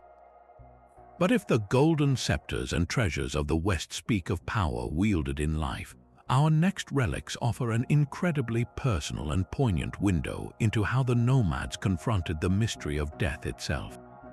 To encounter them, we must journey back to the heart of Siberia, to the Minusинsk Basin, where a unique culture known as the Tashtik flourished from the 1st to the 4th century of the Common Era. The Tashtik people are fascinating because they represent a cultural fusion, likely descended from both earlier Scythian nomads and incoming populations from the east. And their most haunting legacy is not found in gold but in plaster. When archaeologists open a Tashtik burial chamber, they are sometimes met with a sight that is both eerie and profoundly moving, lifelike facial masks carefully molded onto the skulls of the deceased. These are not the golden death masks of a Mycenaean king. They are something far more intimate. Crafted from a gypsum plaster, each mask was created by taking a plaster cast directly from the face of the deceased individual. The result is not a generic ideal, but a startlingly realistic portrait capturing the unique contours of a nose, the set of a jaw, even the subtle lines of an aged face. After the cast was made and hardened, Tashtik artists would then bring these silent faces to life with color.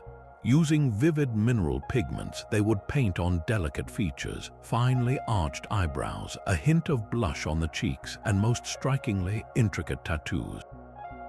Many of the masks display elaborate curvilinear and spiral patterns painted in red and black across the forehead, cheeks, and chin.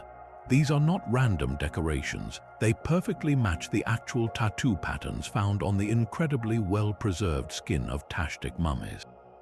This practice provides us with the most direct evidence we have for the widespread nature of tattooing among these ancient peoples. But the purpose of the masks goes far beyond mere portraiture. The plaster itself may have been seen as a magical substance, a new skin that could encapsulate and protect the individual's identity and spirit after the decay of the physical body. The face, after all, is the very essence of a person's identity.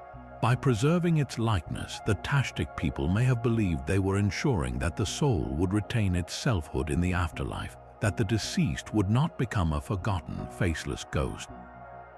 These masks are a powerful attempt to cheat oblivion, to look death in the face and preserve a memory in solid, enduring form. From these intimate Siberian portraits, we travel southeast to the frozen tombs of the Noin Ula Mountains in northern Mongolia.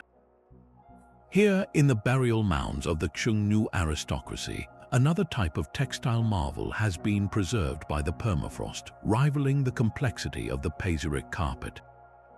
While the carpets are magnificent, it is a smaller, more narrative piece of woolen embroidery that captures the imagination.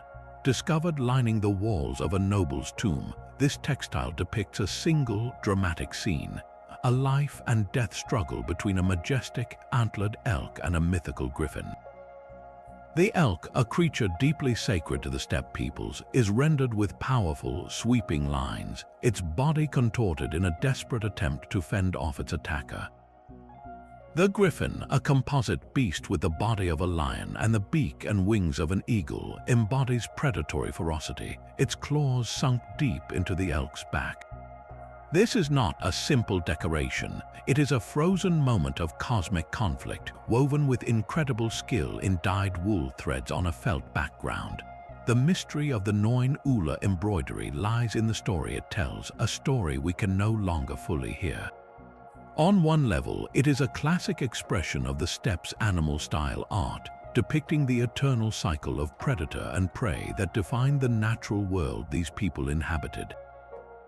But the inclusion of the griffin, a mythical creature, elevates the scene from the natural to the supernatural. In the belief systems of the steppe, such a scene likely held profound symbolic meaning. The griffin, a creature of the sky and the earth, was often seen as a guardian of the divine or a psychopomp, a guide for souls. The elk, with its branching antlers reaching toward the heavens, was frequently associated with the world tree, a connector between the earthly and spiritual realms. Their struggle, therefore, might not be a literal fight, but a symbolic representation of the soul's difficult journey after death, a battle between celestial forces vying to escort or challenge the spirit of the deceased noble on its path to the afterlife. Placed within the tomb, this embroidery would have served as a powerful visual map or a protective talisman for this final voyage. When we consider the Tashtik masks and the Noin Ula embroidery together, they form a profound dialogue about nomadic beliefs concerning death and the soul. The Tashtik mask is intensely individualistic, focusing on preserving the unique identity of a single person for eternity. It speaks to a belief in a personal afterlife where one's face, one's very essence, matters. The Xiongnu embroidery, by contrast, is universal and mythological. It places the individual's death within a grand, cosmic drama played out by immortal, symbolic creatures. One relic is about preserving the self, the other is about understanding the self's place within a vast spiritual universe. Both, however, reveal a common depth of concern for what lies beyond. They show that for the nomads of the steppe, death was not an end, but a transition into a complex and perilous spirit world, a journey for which the living had to provide careful preparation, whether through a plaster portrait or a woven mythological guide. These artifacts remind us that the greatest mystery these ancient peoples sought to solve was the same one that confronts us all, and their answers were expressed with a beauty and sophistication that still resonates across the centuries. Yet, after exploring the vast world of portable art and monumental tombs, we arrive at a relic that seems to defy the very definition of a nomadic people. In the windswept southern Urals of Russia, not far from the city of Chelyabinsk, lies a site that has been called the Stonehenge of the steppe. This is Archaim, a mysterious, perfectly circular settlement dating back to the 17th century before the Common Era. At first glance, Archaim appears to be the ruins of a small, fortified town, something you would expect from a settled agricultural society. But the culture that built it, the Sintashta, are widely considered to be the ancestors of the Indo-Iranian peoples who would later become the legendary horse-borne nomads of the steppe, including the Scythians. This creates a fascinating paradox. Why would a people destined for a life of mobility on the open plains invest such immense effort in building a permanent, sophisticated stone fortress? The sophistication of Archaim is immediately apparent from an aerial view. The entire settlement is composed of two concentric circular walls, separated by a moat-like street with a central plaza at its heart. The outer wall was a formidable defensive structure, originally standing over 5 meters high and 4 meters thick, constructed from packed earth reinforced with timber and faced with adobe bricks. Inside, the space was meticulously planned. The outer ring contained between 60 and 70 semi-subterranean houses, each with its own hearth, storage pits, and even wells. These weren't just simple huts. Many featured specialized workshops for metallurgy, with furnaces and slag pits indicating advanced bronze casting. The inner ring of buildings seems to have had a more communal or perhaps ritual purpose. The entire complex was designed with a clear, geometric precision that speaks to a highly organized society with a unified vision. But the most tantalizing feature is what appears to be an astronomical observatory integrated into the design. Specific gaps and alignments in the walls and streets correspond with key celestial events, such as the solstices and equinoxes, allowing the inhabitants to track the solar and lunar cycles with remarkable accuracy. This level of permanent infrastructure forces us to confront a complex mystery. If the Sintashta were truly nomadic, what was the purpose of Archaim? One compelling theory is that it was not a permanent city, but a seasonal ritual center. Imagine different clans of the Sintashta culture converging on this sacred location at specific times of the year. They would gather for grand ceremonies timed by the astronomical alignments to forge alliances, conduct marriages, and honor their gods. The central plaza could have hosted large communal gatherings, while the surrounding houses provided temporary shelter. In this model, Archaim was a fixed point on a vast cultural map, a place of congregation for a society that was otherwise dispersed across the landscape, a spiritual home base for a people on the move. A second, equally plausible idea focuses on the evidence of intense metallurgical activity. The southern Urals are rich in copper ore, and the Sintashta culture is renowned for developing the spoked-wheel chariot, a technology that revolutionized warfare. Archaim may have functioned as a specialized industrial and trading hub. It could have been a seasonal camp where skilled metalworkers gathered to smelt bronze and produce highly sought-after goods like weapons, tools, and ceremonial items. The fortifications would have been necessary to protect this concentrated wealth and knowledge. The settlement's location would have made it a crucial node in early trade networks, attracting distant groups who came to barter for its valuable bronze products. In this scenario, Arkham's permanence was economically driven, a factory fortress for a nomadic elite who understood the power of controlling a key resource. Perhaps the most profound implication of Arkham, however, is that it challenges our rigid categories of nomad and settled. We often imagine these as two entirely separate ways of life, but history is rarely so simple. Arkham suggests that the Sintashta, and by extension the early steppe cultures, may have practiced a mixed economy. They might have engaged in seasonal pastoralism, moving their herds to fresh pastures for much of the year, but also maintaining a few key, heavily fortified settlements for specific purposes, metal production, ritual observance, and as safe havens during the harsh winter months. This fluidity would mean that the great nomadic empires that followed did not emerge from a vacuum of pure mobility. They grew from a foundation that included elements of settlement, industry, and large-scale communal organization. Arkham, therefore, is not an exception to the rule of nomadism, but rather a crucial clue that the rule itself was far more complex and adaptable than we ever imagined. It stands as a silent testament to a lost chapter, where the ancestors of the great horse lords paused in their wanderings to build a monument to the heavens, a place where the cycles of the sun and the forge were woven into the very fabric of their circular world.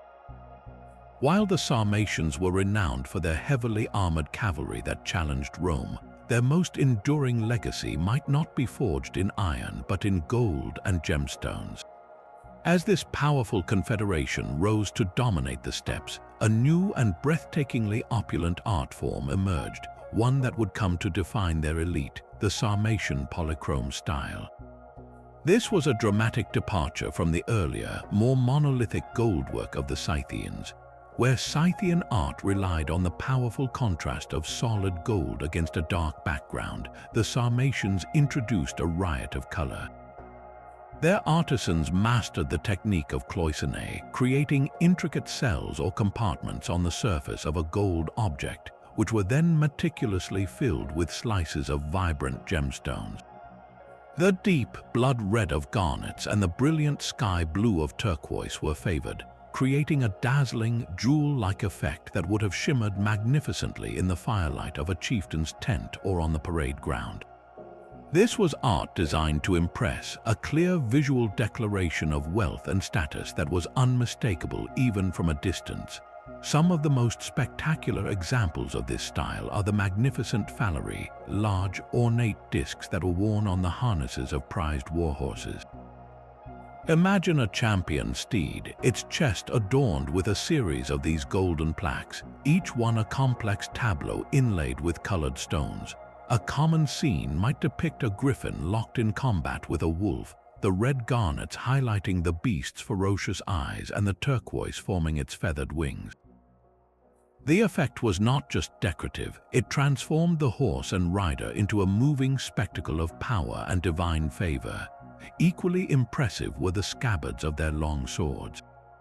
The metal chapes at the tip and the mounts along the length would be covered in polychrome designs, often featuring geometric patterns or stylized animals. Drawing such a weapon was not just a practical act, it was a performance, revealing a blade housed in a scabbard that was itself a masterpiece of the goldsmith's art. This attention to adorning the entire warrior, from his horse to his sword, shows a society that understood the psychological impact of splendor on the battlefield and in diplomacy. The origins of this vibrant style, however, present a fascinating mystery. Did it develop independently on the steppe, or was it a product of cultural exchange? The Sarmatians' territory placed them at a critical crossroads. To their west was the Roman Empire, whose artisans were masters of intricate metalworking and who also valued colorful jewelry. To their south and east lay the Parthian Empire and the trade routes to India, both regions with rich traditions of using precious stones in art. It is highly plausible that Sarmatian nobles, through trade, tribute, or service as mercenaries for Rome, were exposed to these foreign luxuries and developed a taste for them. They may have commissioned local artisans to create works that incorporated these new aesthetic ideas, or they might have even captured skilled jewelers during their raids, forcing them to work in a new style for new masters. The polychrome style could therefore be seen as a nomadic interpretation of a cosmopolitan luxury, a blend of steppe themes with a global palette. Yet, the most profound impact of Sarmatian polychrome art lies not in its origins but in its astonishing legacy.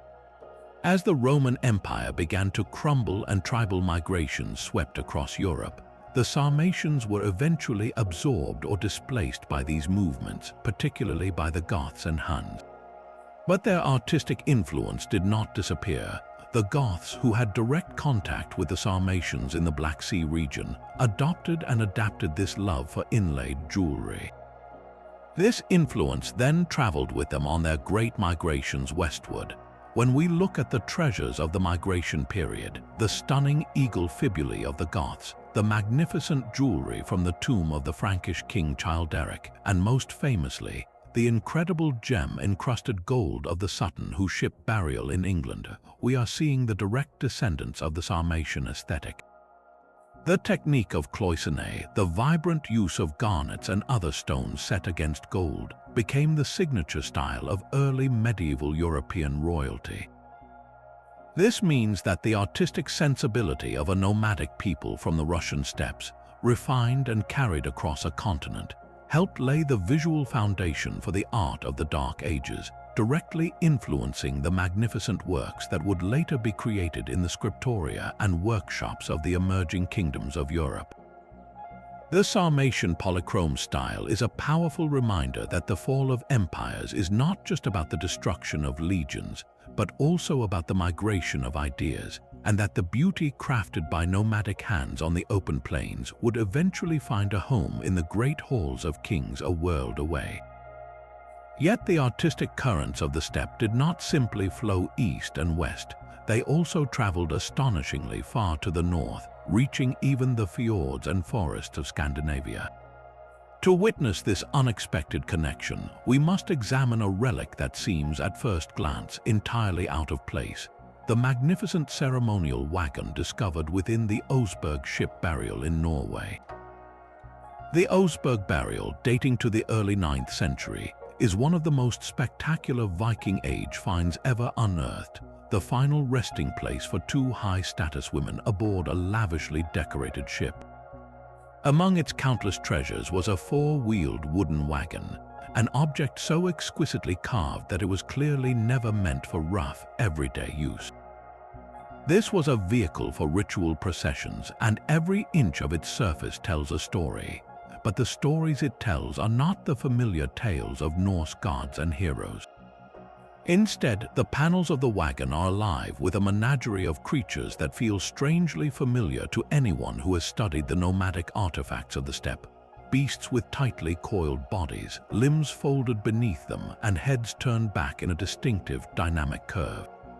This is the language of the Eurasian animal style, and its presence on a Viking wagon in Norway is a historical puzzle of the first order. The carvings feature a procession of cats, their bodies elongated and intertwined in a complex rhythmic pattern. The style is characterized by a sense of contained energy, a preference for abstraction over strict realism, and a mastery of filling complex spaces with interlocking animal forms. These are not the naturalistic lions of Roman art or the stylized serpents of classic Viking design. They bear the unmistakable hallmarks of an artistic tradition that flourished thousands of miles away on the open grasslands. So how did the aesthetic sensibilities of the Scythians and the Sarmatians find their way onto a ceremonial object in a Scandinavian chieftain's grave? The answer lies in the vast, interconnected web of trade and migration that spanned the European continent centuries before the Oseberg ship was built. The most likely conduit for this cultural transmission was the turbulent period of the Migration Age, roughly between the 4th and 6th centuries. As the Hunnic Confederation, itself rooted in the nomadic traditions of Central Asia, pushed westward into Europe, it set off a chain reaction of displacement and conflict among the Germanic tribes. The Goths, the Vandals, and other groups were set in motion, carrying their possessions and their artistic traditions with them. We know from finds like the Nagy Shent, Miklo's treasure, that these tribes had already absorbed and adapted the polychrome style of the Sarmatians. It is highly plausible that the core principles of the animal style, the coiled poses, the interlocking beasts traveled along these same routes, moving northward through Central Europe and eventually into Scandinavia through trade, tribute, or the movement of skilled artisans. A master carver from the continent, familiar with the latest Frankish or Gothic styles that were themselves influenced by steppe art, could have been commissioned by a powerful Scandinavian chieftain, bringing these exotic motifs to the northern world. The Oseberg wagon, therefore, is far more than a beautiful curiosity. It stands as powerful evidence against the idea of isolated cultures developing in a vacuum. It reminds us that the Vikings were not an insular people. They were part of a much wider world, connected to the south and east by long-distance trade networks that dealt in furs, amber, slaves, and silver. Along these same routes traveled something even more precious: ideas. The presence of the animal style in Norway suggests a level of cultural prestige associated with these exotic motifs. For the woman or women who owned the Oseberg wagon, possessing an object decorated in this fashionable, internationally influenced style would have been a mark of sophistication and worldly connections, a symbol that their authority reached beyond the fjords to touch the currents of a wider Eurasian world. This single, ornate wagon transforms our understanding of the Viking Age, revealing it not as an isolated Norse phenomenon, but as the northernmost expression of artistic and cultural dialogues that stretched all the way to the heart of Asia. But to truly grasp the depth of this bond, we must return to the High Altai, to a site that reveals its sacred dimensions with almost overwhelming power. Nestled in the Beryl Valley of eastern Kazakhstan, a cluster of ancient kurgans holds a secret that the permafrost has guarded for over 2,000 years. When archaeologists carefully excavated these mounds, they encountered a scene of breathtaking solemnity. In deep, timber-lined burial chambers, they found the remains of noble chieftains or priests, but it was the contents of the surrounding trenches that stole the breath away. There, arranged in perfect, orderly rows, lay the bodies of horses, not just any horses, but magnificent stallions, each one carefully and ritually sacrificed to accompany their master into the afterlife. They were not simply discarded, they were laid to rest with the same reverence as the human occupant, their bodies often positioned as if caught in a moment of dynamic movement, some even placed as if still pulling a chariot. The sheer number is staggering, up to 13 or more horses buried with a single individual, representing an immense sacrifice of wealth and status. What transforms this from a sobering ritual into an unparalleled archaeological treasure is the state of preservation. The same permafrost that protected the Pazyryk carpets and the Siberian Ice Maiden worked its magic here, preserving not just the bones of these animals, but their skin, their muscle, their flowing manes, and most incredibly, the complete and elaborate regalia they wore at the moment of their death. These were no ordinary workhorses. They were the equivalent of ceremonial steeds, outfitted with gear of astonishing artistry. Their harnesses were crafted from expertly tanned leather, stitched and tooled with intricate patterns. But the most striking features were the masks. Each horse's head was adorned with a creation of wood, leather, and felt designed to transform the animal into a mythical being. Some wore masks with towering, golden antlers, turning the horse into a sacred stag, a creature of the upper world. Others were fashioned into griffins with carved beaks and glaring eyes, or into ibex with magnificent curling horns. These were not mere decorations, they were profound spiritual transformations, preparing the horse to serve as a supernatural steed in the afterlife. The craftsmanship of this gear reveals a society that invested an incredible amount of skill and resources into honoring both the horse and the journey ahead. The wooden components were carved with precision, often covered in delicate sheets of gold foil or tin to make them shimmer.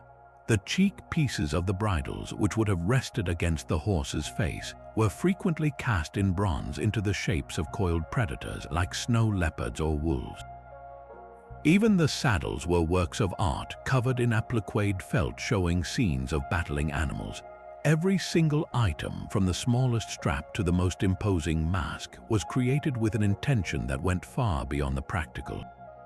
This was a full ceremonial kit designed to project power and ensure a successful passage for the deceased into the spirit world, surrounded by a herd of empowered, otherworldly companions. This brings us to the profound and enduring mystery at the heart of the Beryl Kurgans. Why would a nomadic society, whose wealth and survival were intrinsically tied to their herds, willingly sacrifice so many prime horses? These were not old or sick animals. They were healthy, strong stallions at the peak of their physical power. Their loss would have been a significant economic blow. The answer lies in the horse's role as something far more than just property. For the Pazyryk people, the horse was a cosmological partner. In their shamanic worldview, the journey to the afterlife was a perilous voyage across vast, unseen realms. The horse was the only vehicle capable of making this journey. By sacrificing their finest steeds, the community was providing their leader with the necessary transportation for his soul. But it was more than just a taxi service. The masks suggest that these horses were being transformed into spirit guides. A horse masked as a griffin could fly through the celestial realms. One masked as a stag could navigate the forests of the upper world. Each horse, therefore, represented a different spiritual power or a specific path through the afterlife, a fleet of specialized vessels for the soul's journey. Furthermore, the sacrifice itself was likely the ultimate demonstration of a chieftain's power and the loyalty he commanded. The ability to marshal such wealth, to publicly destroy these incredibly valuable animals, was a stark display of status that reinforced the social hierarchy. It showed that the leader's influence extended beyond death, compelling his people to make this immense offering. The ritual may have also been a way to bind the community together in a shared, dramatic act of grief and reverence, a collective investment in ensuring their leader's favor in the next world. The horses of Beryl are therefore not a symbol of waste, but a testament to a belief system where the boundary between the material and the spiritual was porous. They represent an investment in the afterlife, a down payment of earthly wealth to secure a position of power in the world to come, and a breathtakingly vivid expression of a relationship between human and horse that was, for these ancient nomads, nothing less than sacred. Now we travel from the frozen tombs of the Altai to a very different kind of discovery, one that occurred not through careful excavation but by pure, blind luck. The year was 1882, and the place was a field in the small village of Vettersfelde in eastern Germany, a landscape far removed from the vast steppes of Eurasia. A local farmer was going about his work, his plow turning the rich soil, when it struck something hard and unyielding. Expecting a common fieldstone, he instead unearthed a solitary object that would confound experts for generations to come. It was a fish, but this was no ordinary fish. It was a predator crafted from solid gold, measuring over 16 centimeters long, and it was a masterpiece of ancient artistry. This is the Vettersfelde hoard, though hoard is a misleading term, for the treasure consisted almost entirely of this one spectacular fish. The golden fish is a stunning example of the Scythian animal style, frozen in a moment of dynamic life. Its body is elongated and powerful, covered in scales rendered with meticulous detail, but the true artistry lies in the creatures that swarm across its surface. The fish's body becomes a canvas for a miniature bestiary. Clustered around its head are smaller animals, a lion, a panther, an antelope, and a fantastical griffin, all depicted in the classic coiled, energetic poses of steppe art. These are not merely decorative, they seem to be emerging from the fish or perhaps attacking it, creating a scene of vibrant, symbolic conflict. The piece was likely a ceremonial plaque, perhaps meant to be sewn onto a shield, a quiver, or a garment, declaring the power and status of its owner. For it to be found in isolation with no other significant grave goods or context makes it one of the most perplexing outliers in all of nomadic archaeology. This solitary discovery in a German field poses a monumental historical puzzle. Vettisfelde lies hundreds of miles to the west of what is traditionally considered the heartland of Scythian influence, which was centered north of the Black Sea. So how did a quintessentially Scythian object of such high value end up so far from home? The artifact dates to the late 6th or early 5th century before the Common Era, a time of great movement and conflict in Europe. One compelling theory is that it was carried there by a Scythian warrior on an extremely long-distance raid. Historical sources, like the Greek historian Herodotus, mention Scythian bands pushing far to the west, even reaching as far as the borders of modern-day Germany in pursuit of their enemies, the Cimmerians. It is possible that a warrior chieftain on such an expedition either lost this precious belonging or was buried in a now-forgotten grave, his sole remaining possession this golden fish. A second possibility points to the vast and ancient trade networks that crisscross the continent. The fish may not have traveled with its original owner at all, but passed through a long chain of intermediaries. It could have been traded from the Scythians to a neighboring tribe, perhaps the Thracians, and then bartered further west to Celtic chieftains who highly valued such exotic luxuries. In this scenario, the fish's meaning would have transformed with each transaction. To a Scythian, it was a symbol of their spiritual world. To a Celtic lord in Germany, it may have simply been a stunning piece of foreign wealth, a status symbol divorced from its original cultural context. Its ultimate burial could have been a votive offering to local gods or a hastily concealed treasure during a time of invasion or unrest. The very isolation of the Vettisfelde fish is what makes it so haunting. Unlike the treasures of Tillya Tepe or the Novichokazk diadem, it has no context. There is no skeleton to tell us about its owner, no other grave goods to suggest their rank or nationality. It is a single, golden question mark. This lack of evidence forces us to consider a broader, more complex picture of the ancient world. It suggests that the reach of the steppe nomads, whether through raid, trade, or as mercenaries, may have extended much further into the heart of Europe than our fragmented historical records indicate. The fish is a solitary swimmer in the archaeological record, a glittering signal from a time when objects, ideas, and people moved across astonishing distances, leaving behind only the most durable and beautiful fragments of their journeys. And now we make a dramatic shift from the gleam of gold to the humble texture of fired clay, a transition that leads us to one of the most intellectually tantalizing relics on our list. After exploring the spectacular wealth of steppe chieftains, we arrive at the Kolean pottery fragments, discovered at a site in southern Uzbekistan, linked to the powerful but enigmatic Kushan Empire. The Kushans are a fascinating case study in nomadic legacy.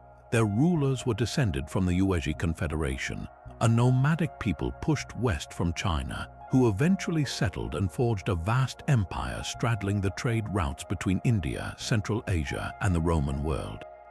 At the peak of their power in the 1st and 2nd centuries of the Common Era, the Kushans were a cosmopolitan force, patrons of Buddhism and syncretic art, yet their roots remained firmly in the steppe. The fragments found at Kolean are not magnificent sculptures or gold coins. They are broken pieces of everyday pottery, the kind used for storage or dining. But it is on these unassuming shards that a mystery is inscribed, one that could fundamentally reshape our understanding of these nomadic successor states. The surface of these pottery fragments is marked with a series of strange symbols, scratches made into the clay before it was fired. They are not random potter's marks or simple tallies. Some appear to be isolated signs, while on other fragments, the symbols are grouped together in sequences that look suspiciously like writing. This is where the mystery ignites. The Kushan Empire is known to have used two main languages for its official inscriptions: Greek, a holdover from the Hellenistic kingdoms they conquered, and Bactrian, an Iranian language written in a modified Greek script. The symbols on the Kolean pottery do not match either of these. They are something entirely different, a set of characters that seems to belong to an unknown script and potentially an unknown language. Could this be a form of writing unique to the Kushans, one that predates their adoption of Greek and Bactrian for administrative purposes? The possibility is electrifying. It suggests that the Eurasian, and by extension other sophisticated nomadic confederations, may have possessed their own system of recording information, a true form of literacy that has been completely lost to history. The significance of this possibility cannot be overstated. For centuries, the narrative of the steppe nomads has been filtered through the writings of their settled neighbors, the Greeks, the Persians, the Chinese. These sources, while invaluable, are inevitably biased, often portraying the nomads as illiterate barbarians. The discovery of a genuine nomadic script would shatter this paradigm. It would force us to see these cultures not as pre-literate, but as possessors of a knowledge system that simply did not survive the fragile conditions of a mobile life, where documents were likely written on perishable materials like leather or wood. The Kolean fragments, preserved only by the accidental firing of their clay canvas, would be a rare and precious glimpse into an entire intellectual world that has otherwise vanished. If these symbols can be deciphered, they might reveal Kushan myths, laws, or economic records from a perspective entirely their own, offering an unprecedented internal voice from a culture we have only ever understood from the outside. The puzzle, however, remains profoundly difficult to solve. The corpus of evidence is frustratingly small. We have fragments, not tablets. There are no long, bilingual inscriptions to use as a Rosetta Stone. The symbols themselves are simple and geometric, making it hard to determine if they represent an alphabet, a syllabary, or a set of ideograms. Some linguists have attempted to link the script to known writing systems, suggesting possible connections to early Turkic runes or even archaic Chinese characters, but no convincing decipherment has gained widespread acceptance. The very existence of the script is still debated. Skeptics argue that the marks could be a kind of proprietary code used by a specific guild of potters, or cryptic symbols with a purely ritual function, never intended to represent a full spoken language. Yet, the grouping of the signs into linear sequences strongly suggests a linguistic purpose. The Kolean fragments thus stand as a silent challenge to epigraphers and historians, a faint whisper on broken clay that dares us to learn to listen. They represent the ultimate frontier in understanding the nomadic mind, not their art, not their burials, but their words. Until that code is cracked, we are left with a haunting reminder of how much of the human story, especially the story of those who left no cities behind, remains forever locked in silence. And now we reach the final relic on our journey, one that defies containment within any tomb or museum. It is not an object to be held, but a library written across the very landscape itself. High in the remote valleys of the Mongolian Altai Mountains, spread across vast granite outcrops and canyon walls, are the petroglyphs, thousands upon thousands of ancient rock carvings that form the single most extensive and enduring record of the nomadic world. Unlike the golden treasures of a single chieftain, this is a communal archive, a cumulative masterpiece created over dozens of centuries by countless hands. The canvas is the mountain itself, and the images tell a story that begins in the deep past and stretches across the rise and fall of empires. Here, we do not find a single mystery to solve, but a vast tapestry of them, each carving a frozen moment in a long-vanished life. The sheer range of imagery is overwhelming, a visual chronicle of survival and belief etched in stone. The earliest carvings, dating back over 12,000 years to the Neolithic era, depict the world of the ancient hunter. We see herds of ibex with magnificent curling horns, lumbering woolly mammoths, and stately wild bulls, creatures that roamed a very different Ice Age landscape. The artists captured these animals with a stunning, confident realism, their forms filled with a palpable sense of vitality and motion. As millennia passed, the scenes evolved. Human figures appear, often shown with bows, engaged in the chase. Then comes a technological revolution frozen in rock, the arrival of the spoked wheel chariot. These delicate, horse-drawn vehicles are depicted with careful detail, symbols of a new, mobile warfare and status that would come to define the steppe. Later still, we see the classic Scythian-era warriors on horseback, their dynamic poses echoing the animal-style art we find in gold. This is not a random collection of pictures. It is a chronological sequence, a slow-motion film of human adaptation and technological change recorded over thousands of years.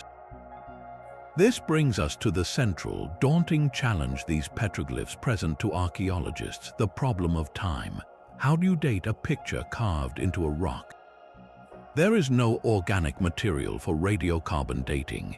Instead, scholars must become detectives of style and subject matter.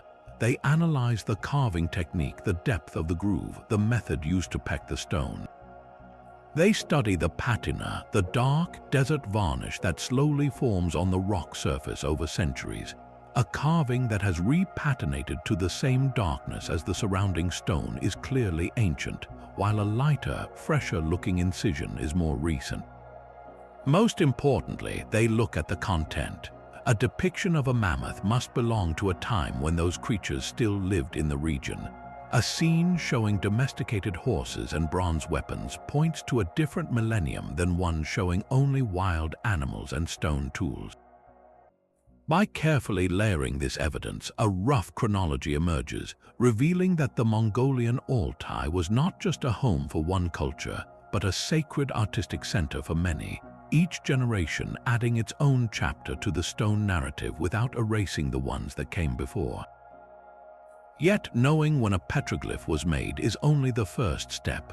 The far more profound mystery is why it was made and what it meant to the people who carved it. These were not simple doodles or boundary markers. Many of the most complex panels are located in places of dramatic natural beauty near sacred springs, at the mouths of high valleys, or overlooking ancient migration routes. This suggests a powerful ritual significance. One compelling theory is that they were part of sympathetic hunting magic.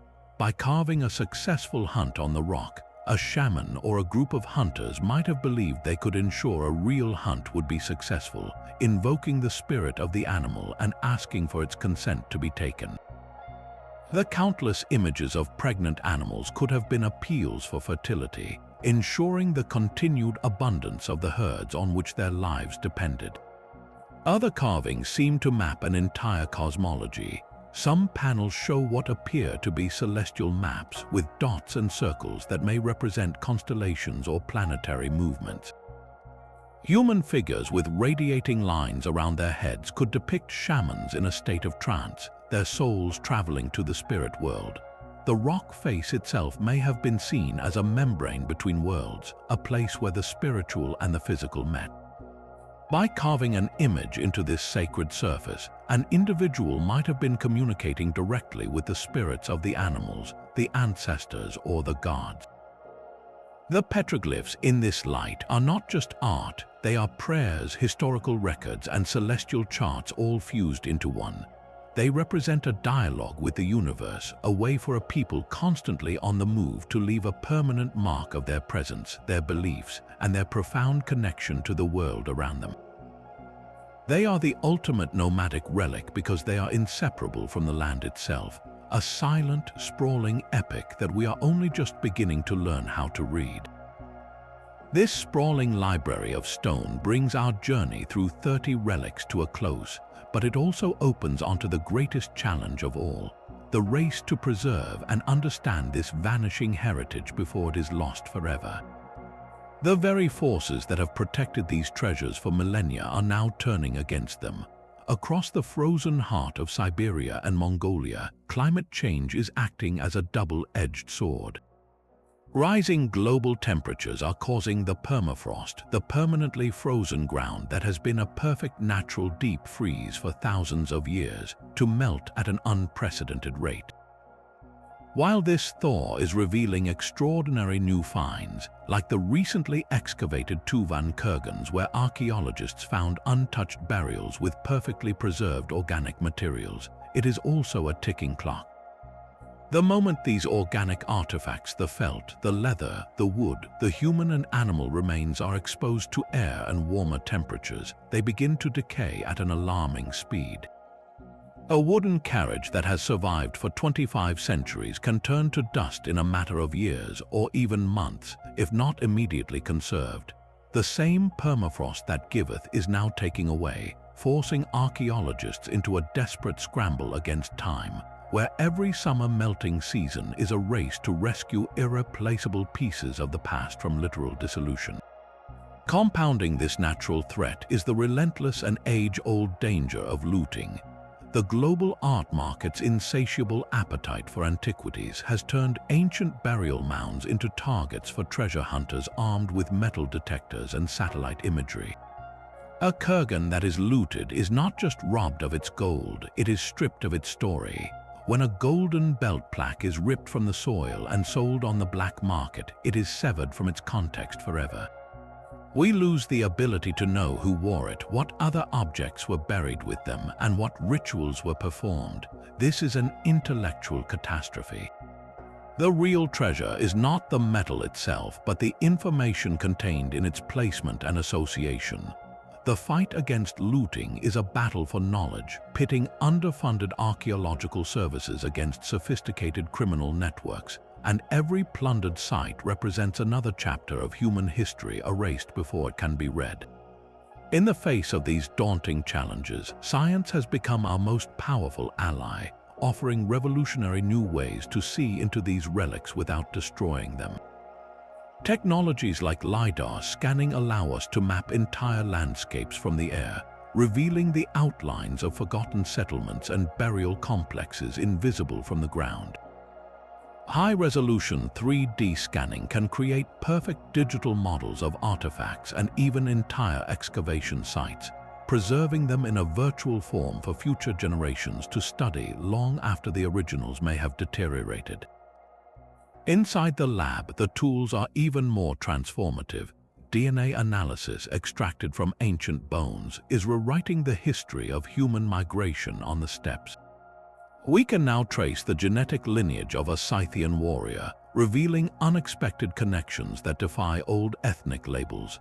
A chieftain buried with classic Scythian golden armor might have genetic ties to populations far to the east, suggesting vast, interconnected confederations rather than isolated tribes. Yet, for every puzzle these new tools solve, they often present us with a new, more complex mystery. Stable isotope analysis, which examines the chemical signatures in a person's teeth and bones, can tell us where they grew up and what they ate.